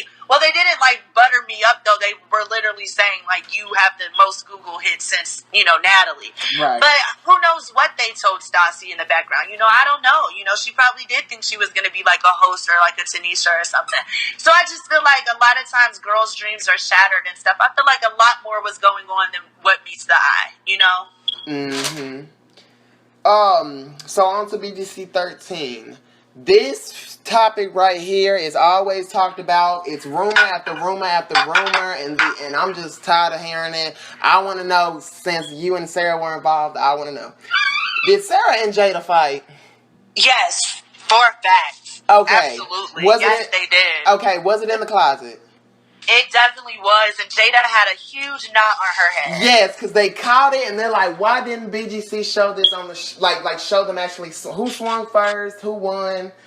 I personally think that they didn't, I'm making some surf ball and four by some Max, but, no, I personally think that, they didn't show that because at the time, fans loved them both so much. Like, Jada came off as season 12 being a fan favorite, and then Sarah is a fan favorite as well on season 11. Right. And I just feel like they didn't want fans to have to, like, you know, Jada came off, like, never scared of nobody, and Sarah came off never scared of nobody, you know, and I just feel like they didn't want, and for whatever reason, that just wasn't shown. And the best thing that I could think is that they just didn't want fans to have to choose what blonde they liked better. You know what I'm saying? Yeah. I feel like they just, because then Jada would kind of lose a lot of her credibility for being this fearless firecracker from her season, now that Sarah just beat her up. You know what I'm saying? Right, and you and Jada, y'all look cool now, or what? Like, yeah, we're cool. Like, right. Jada, when you're in that house, it's fucking fucked up. You know what I'm saying? Like I said, like Shelly is cool as hell outside the house. You know, most girls are cool as hell outside the house, but we're all there to put on a show. We're all hired to be talent. At the end of the day, it is a job. And in those situations, it's very fucking stressful. You know what I'm saying? And it brings out the worst in you. Right. Which is what it's supposed to do. But, yeah, you know, but a lot of shit was fucked up with season 13. They didn't show a lot of shit, y'all. Like, a lot of shit. Like, man, they didn't show a lot of shit. They didn't show, like, us hanging out with, like, you know, niggas were always over. You know what I'm saying? Like, we had niggas over. They didn't show us, like, ordering hella tacos because it was Cinco de Mayo. Like, I mean, they left out a lot of stuff, and it's because they more so wanted to focus on one storyline, and the storyline was basically us redeeming ourselves. You know what I'm saying? Right. It wasn't about Jada going to the studio. It wasn't about me and my eyelashes. It wasn't about Natalie and her book. It wasn't about Sarah and her. It wasn't about nothing that they told us it was going to be about and what we would get to do. You know what I'm saying? Right. It was completely different. So everybody was just kind of irritated because we were all realizing very fast that, this isn't what we thought it was. This isn't really about us showing what we've been doing in our business and us being businesswomen and shit, which is what I wanted to do, which is why I clung to, you know, Natalie and Sarah so much, because I'm like, man, okay, I did the drunk crazy shit on season 7. On this season, I want people to take me seriously, you know, but I still want to be funny and crazy, but it just did not work out. It was just a mess. Yeah, it was a mess. That's all I can say. It was a mess. And you know, during the issue when you, Natalie, and Sarah were in the phone room, and Natalie and Camila were going back and forth, there was rumor that there was a lot of very bad things that she was saying about Camila or whatever. Well, yeah, but there was a lot of bad things and bad, uncomfortable shit getting done nonstop that whole day before the fight even broke out. Like, me and Natalie would be outside, like, tanning. They didn't even show this, like, because I literally looked like her little, like, sister or something. I literally was, like, right around Natalie the whole time, and that's fine. I don't care. I'm an only child. I always wanted to grow up with sisters. You know what I'm saying? Which is why I get so clingy to people. Right. But, you know, like, yeah, we were outside tanning and stuff. Like, what people, I don't care what nobody says about Natalie, even though me and Natalie aren't on the best terms now. Me and her mom are very cool. You know what I'm saying? We're very close. Her mom still texts me and, you know, keeps me in touch and stuff, you know, because her mother passed away too. So she understands, you know what I'm saying? And, yeah, so, and my mom loved Natalie too. Like, my mom was a huge fan of Natalie, so me and Natalie would be in the phone room talking to both of our moms and stuff, shit they don't show. I don't care what nobody says. Natalie did my hair. Natalie helped me. Natalie did my makeup, and she didn't have to. You know what I'm saying? Like, she didn't fucking have to. Yeah, I do feel like a lot of it was to gain more fans. Like, oh, Natalie's not that bad, you know. But at the end of the day, regardless of what her motive was, in that moment, she helped me. You know what I'm saying? And I respect her for that. So the whole day we're hanging out and we're tanning and stuff. And, like, the other girls just kept fucking coming outside and fucking with her. Like, straight up. Like, we would literally be minding our own business and the other girls would come outside like, ah! And that's when I started noticing, like, man, the producers are making them do that shit. You know what I'm saying? Like, Red would come outside. Sarah doesn't like cigarette smoke. Red would come outside with a bottle of Remy and a Black and Mild and sit right next to Sarah and blow smoke in her face. There was a lot of shit that wasn't shown. Yeah, she mentioned that to me. Huh? Sarah mentioned that to me. She said, Red will come out there with the Black and Mild, and it's true. You know, like, it was true. You know, and mind you, me and Red are cool now. So all the stuff that I'm saying now is just a recap of things that happened in the past. There's no beef now. But yeah, there was a lot of shit going on, you know, and that's also what stemmed me being uncomfortable. You know what I'm saying? Like, what the fuck? Like, these producers are just pulling these girls in the back and telling them to come out and fuck with her or fuck with us, you know what I'm saying? And it was never like that on any season that I had ever did. So I was already turned off. You know what I'm saying? Because it's mass produced. You're not even letting shit happen naturally. You're forcing drama, you know, and it's uncomfortable. So, and then on top of that, I was on a drinking restriction. I couldn't drink at all, damn near. I could have like 2 beers every fucking 2 hours or some shit. It was ridiculous. So I'm like, man, I'm not a little ass kid. You know what I'm saying? I know I was tweaking a little bit, but I wasn't tweaking that fucking hard. And I'm just in this house around hella alcohol, other bitches drinking, and I'm not able to drink any. You know what I'm saying? That's not fun. That's not cool. This is torture. I'm ready to go. You know what I'm saying? So it was just a hot mess. But yeah, you know, motherfuckers were fucking with her nonstop. Right. So finally, when Natalie, you know, snapped, this is what they wanted. You know what I'm saying? This is, you got what you wanted, and that's why Natalie was so mad, because I'm like, man, I helped Oxygen in anything they ever called me and asked, you know, me to do. I still never got my show. They gave Tanisha gets married. They give Flo gets married. Where's my show? And I did the most, you know, for these people. And I could feel her on that a little bit. Like, where the fuck is my show? You know, but now that I understand there's way more, it's not easy to just get your own show, you know? And you have to remember, Oxygen is a smaller network. Right. You know what I'm saying? They don't have a lot of money. If we were on VH1, Natalie would have got her own show. I definitely would have got my own show. VH1 hands out shows like fucking Big Macs. You know what I'm saying? They be like, you get one, you get a show, everybody gets a show. That meme of Oprah, like, you know what I'm saying? Like, hell yeah, it's a bigger network. They have a lot of money, you know, but Oxygen is a smaller network, so you do have to understand, you know, why, you know. But Natalie pretty much left like, you know what, fuck this shit. I did enough for this network. They're not giving me what I'm worth. They let fat bitches bite me, and you know, like, you know, she felt really a lot of type of ways. And then it came out, well, we knew like Red was on probation. So when we would go to like the little animal farms and stuff like that, like the charity, it would count towards Red's, you know, probation, her community service and stuff. So Natalie played that up like, she wasn't even supposed to be there. She wasn't even supposed to leave the state of Florida. It's illegal. The bitch is on probation. And she bit me, bitch. You're going to jail. Like, you know, Natalie, you know, she was like on it. Like, she was on that, like, bitch, I'm suing you. I'm suing Oxygen. I'm suing every motherfucking body in this bitch who made me feel some type of way this season, you know? So, you know, and then when I went home and I kind of felt a little, and I did choose to go home, but I'm already feeling certain type of ways and a lot of negativity, because these were new producers. I had never worked with them, and the people who did work on my show, like season 7, at this point now, they're like up there. They're the head honchos, that the main executive producers. You know what I'm saying? So they're not on the floor being able to baby me like they did do on season 7. You know what I'm saying? These are like new niggas. I don't know these niggas, you know what I'm saying? And they already crooked because they all up in y'all ear telling y'all shit to do shit. You know what I'm saying? So how can I even trust them when I literally just saw y'all tell these girls to do something, and 2 minutes later they're outside yelling at us, fucking with us? You know what I'm saying? So I'm already on edge, not trusting people. It just wasn't a good situation, for real. For nobody.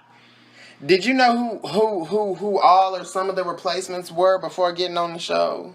Yeah, Gia. It was never supposed to be Rima. Gia was the replacement. Really? But that got around fast because Gia tweeted something like, "Oh, they want me to go on the show and be a crazy drunk bad mom." And I don't know who told her that. I don't know. This is what Gia tweeted, right? Like, fuck Oxygen. They want me to be on season 13 being a drunk bad mom. Fuck that, you know. So Gabby saw it. Gabby saw Gia tweet that, and then Gabby called the house phone and told Danny, like, yeah, Gia got casted, you know, blah, blah. And then Danny came out and told all of us, like, they better not have Gia or Erica come up in this bitch, blah, blah, blah, blah, blah, blah, blah, blah, blah, blah, blah, blah, blah, blah. And they started making signs like, here's your bed, like, you know what I'm saying, like, really on that, like, y'all are some replacement type shit, fuck y'all, you know what I'm saying? But then the producers came out and was like, okay, guys, y'all can stop talking about this, you know, because Gia is not the replacement, neither is Erica. So, you know, stop talking about it. The next time y'all talk about it, y'all will get fined. You know what I'm saying? What? Stop it. Yeah, like, talk about something else. This is getting ridiculous, you know. So they didn't come because, of course, we already kind of had an idea who could possibly come. And on top of that, I was about to go home. Little did, you know, anybody know, you know what I'm saying? But I feel like if I didn't go home, there would have been no replacement. Let me tell you why. Because Beyonce Murray told Oxygen 9 girls is way too much for a season. You know what I'm saying? 9 girls for one regular Bad Girls Club season is way too much. You know what I'm saying? But Oxygen was like, we don't care. We're going out with the bang. It's season 13. We want 9 girls. And they said, 9 girls is way too much. 7 is good. And Oxygen was like, nope, we want 9. So that's why it was a cast of 9. And once Natalie and Red went home, it made 7. 7. Right. Yeah. Right. So I don't think if I ever went home, there wouldn't have been a replacement. I don't think so either. Because think about it, there was only one replacement, and one replacement replaced me, Natalie, and Red. It was never going to be that if I went home. So right. I know that for a fact. So if I didn't go home, it would have stayed at 7. Okay. But because I went home, then they brought in just Rima, and that made it 7. Exactly. Yeah. After Red bit Natalie and all that drama and stuff, Beyonce Murray was pretty much like, see, Oxygen, I told you, 9 girls is way too much. And now Oxygen, now they're dealing with Natalie trying to sue them and all this crazy shit. It's just a lot of bullshit going on. So they were like, okay, fine, just leave it at 7. Just bring in, one replacement to make the 7 and leave it at that. So I know a lot of fans were like, why the fuck did they have, out of all people, just Remo replace Red, Natalie, and Judi? But that's why. And you guys also have to remember, on season 9, Remo was a big thing. You know what I'm saying? She was, yeah. Yeah, Remo reminded me a lot of me in the beginning until, she, became a pab, how fans like to say or whatever. But yeah, in the beginning, in the beginning, Remo was, very much bullied, the outcast and stuff, and she went through a lot of shit that I went through, and I felt her, you know what I'm saying? I could feel what she was feeling in those moments because I've been through it, so I could definitely see why they chose Rima to replace me. You know what I'm saying? They just didn't know Rima had got hella surgery and, she's a different Rima now. You know what I'm saying? Like, she was hella embarrassed by the way she looked on 9.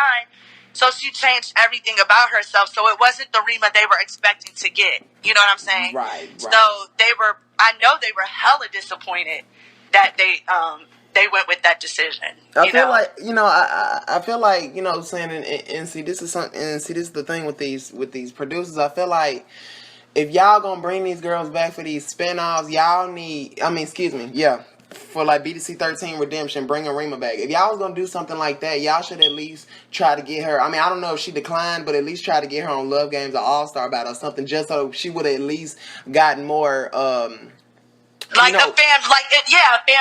would have been more excited to see. Right. I get it. Yeah. So now,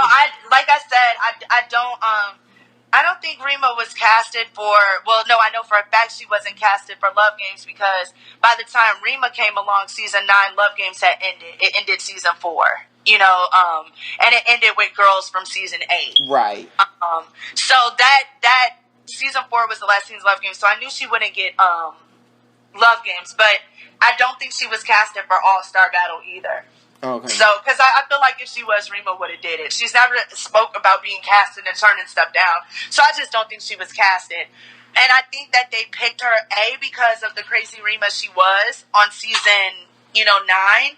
But I also, and because she reminded, fans a little bit of me in the beginning. And I also think it was a surprise factor. Fans had no idea it would be Rima. Right. You know what I'm saying? Because she wasn't on the spinoff. So she was supposed to be a big surprise. And she was supposed to come and turn it up and fuck it up, but she didn't. She came, she was different, and she, you know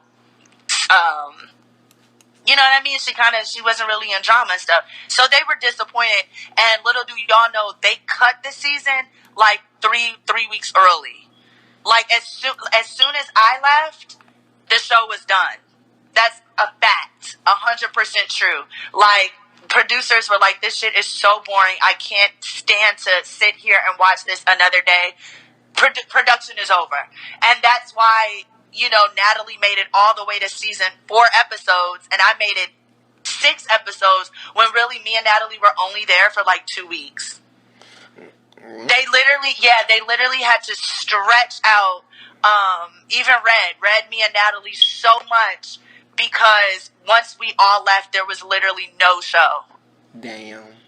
Yeah, so they were hella, disappointed, and they even said that at the reunion at 13 or whatever. Because when I came back for the reunion, I was more so myself. I got my shit together.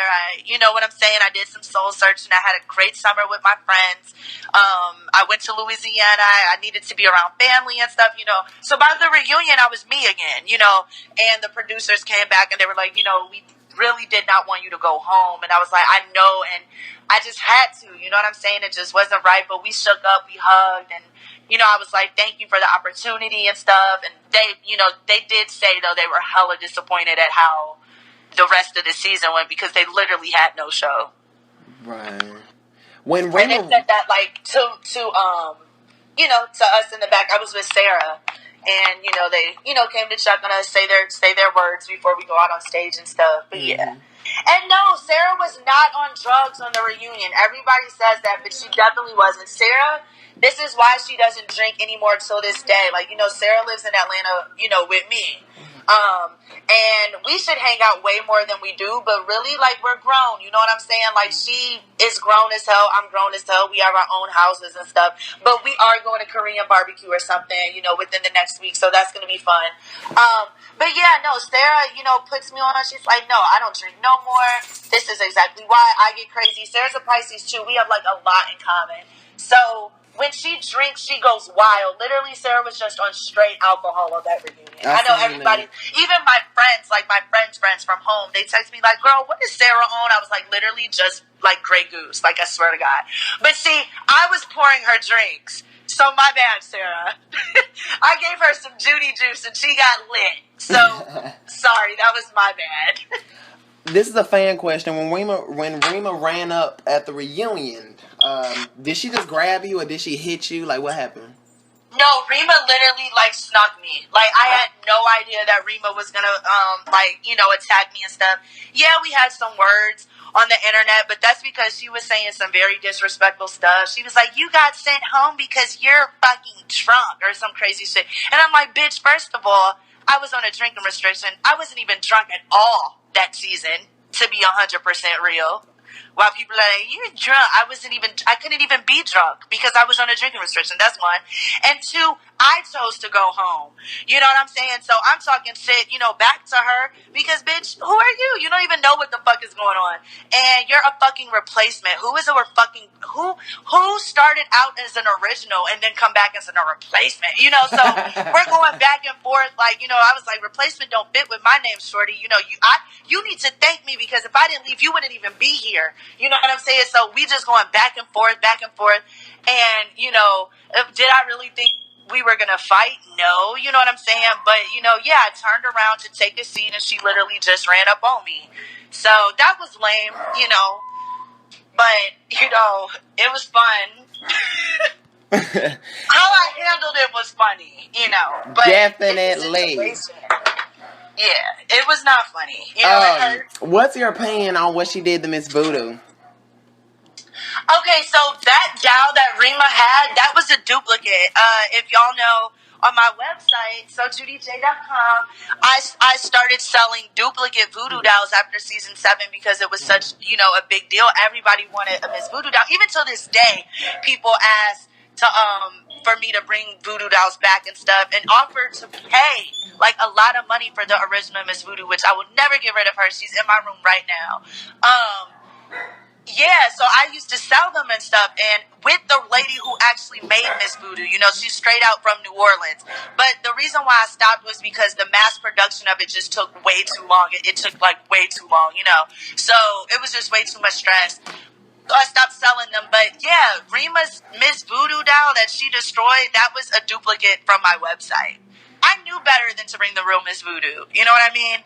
So, because I knew that's what the girls were going to attack. They always be on that crazy. Right.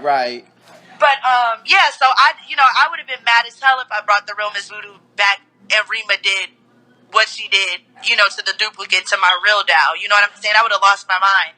So, yeah, that was a duplicate, and it was so funny because Rima swore that she had one up on me, and I was like, no, Goofy, that's the duplicate. But yeah, it was funny. It was good for the show. You know what I'm saying? All right. And Judi, this is the last fan question, and you'll be on your way. Okay, we had fun though. We were on the phone for like 3 hours. It feels good to talk. As you can see, I like to talk. Oh, hell yeah, girl. I love talking to you, shoot. Let me know. Like, shit, anytime you want to do another interview, I'm down. I'll talk your ear off. Definitely, definitely. So, the last question. This is a good way to end the interview. Okay. What's your feeling on Priscilla today? Looking back, I realized that Priscilla did try to talk to me. Like, on the season, like, the second episode, she came out, you know, it was just messed up because Tasha followed her and just fucked up everything, you know? But on some real stuff, Priscilla is cool as shit. Like, I feel like she's a girl that likes to get trashy drunk just like me. It's just a little bit different, you know? But she's fun, you know what I'm saying? I feel like she's funny. No, I definitely don't have no problems with her. And I think at this time, Priscilla is like 35. You know, like, Priscilla is older. Priscilla was the oldest one on our season. So she was 28 during season 7. Season 7 was in 2011. She was 28. It's been about 9 years, 28, 29, 30, 31, 32, 33, 34, 35, 36. Yeah. Priscilla is like 37 years old. So I know she's way over it, you know, and I'm about to be 30 next year, so I'm way, way over it, you know. It was a show, and I feel like me and Priscilla I don't give a fuck what nobody says. We had the best fight in BGC history. Like, well, opening fight. I would say that. We had the best opening fight. I feel like the only one that could touch us is Meghan. Right. You know what I'm saying? And that's because all in all, 7 and 9 were like 2 of the best seasons. But I feel like me and Priscilla, our fight ended up being something way better than what we thought. You know what I'm saying? Like, it was the bomb. You know, it made BGC history, Breakfast to Bed. We even made the number 1 for the top 10 OMG moments, you know? So I feel like at the end of the day, we created something together that ended up being really big and going down in BGC history, you know? Right, right. So overall, nothing but respect, and I wish her the very best. Life is so short. And obviously, you know, when I was on season 7, being 21, I didn't experience some of the stuff yet that I have now. You know, like, my mom was still alive. My dad was still alive. Life was perfect. You know what I'm saying? I was just there to party. Now I'm on my own. I'm an adult. I don't have my parents. You know what I'm saying? So where I'm at now in my life is probably where Priscilla was at in hers on Bad Girls Club. You know what I mean? Right. So it's all about growth. It's all about time. It's all about looking back and, you know, learning from shit that you did wrong. But I do believe in another life, or if the situation was different, me and Priscilla could have been probably really good friends. Right. And, you know, but also, you know what I'm saying, besides that, especially with Shelly, you know, I'm just glad that you and y'all were able to, you know what I'm saying, get back good and be cool again. Because, you know, it was just watching y'all on TV, I thought y'all were never going to be cool. I was like, she is going to hate this bitch for life. Like, she really is. And actually, like, you should reach out to her and, you know, talk to her. Like, Shelly has a daughter now. Definitely, I would love to. But she's definitely still gay, because when she was pregnant, I was like, oh my God, so you like guys now? She was like, no, I definitely wouldn't say I like guys. But, you know, she's still with the girl, but she did have a beautiful baby. And I think if you know, hit her up and did an interview with her, I think that she would have, you know, some things to say and, you know, some things, you know, from her perspective, you know. So I think you should do that for sure. Definitely, definitely. Judi, I would like to thank you so much for doing this interview with me. And I just want to let you know, Judi, you are an amazing person. You made your mark on the Bad Girls Club, and that was your path that God gave you. And always remember that. Notice how whenever you was down, you always got that call. You know what I'm saying? That's true. It's so, and that literally, like, I really, that's true. Like, every time I've been the most broken, you know, my phone rings and it completely takes me out of, you know, my element. So I'm very thankful for that. And regardless of my ups and downs on the show, I want to reiterate that I love Oxygen. I love Fiona Murray. I love the platform that they gave me. I will always respect them and give them the utmost respect, professionally and personally. And I love all my fans, Team Judi. I love y'all for rocking with me for so many years. You know, like literally, like that means everything to me. And I will be back to TV, y'all. But you know, definitely stay tuned to my other endeavors too, like my radio show, my hot sauce, my new flavor drops on Cinco de Mayo. Look out for my book. You know, I definitely have talents in other aspects than just TV, but I will be back, you guys, I promise. Yeah, and I love you, Justin, and thank you for giving me this platform and reaching me out, and I'll support you with anything you do, and make sure you send me the link, because I'll tweet it out as well. No problem. I love you so much, Judi, because I love you, and where do you live? I actually live in Daphne, Alabama. I live in the South, but trust me, if I live in Atlanta now, though. That's not far at all. So whenever you hit up Atlanta, or whenever I'm booked out in Alabama, let's definitely link and do some drinks and get ratchet. Oh, bitch, yes. I be smoking some good shit, though, on some real shit. That's what I love. That's what I love. Yes, bitch, man, you can get them snacks and get fucked up on God. Absolutely. And you know, whenever you do other interviews with other people, send me the link. I'll support. Just let me know. Definitely. You have a good one, Judi. Thank you so much. I love you, Justin. You too. Love you Bye, too. y'all. Bye. Get out. Just work it out. Just work it out. Just work it out.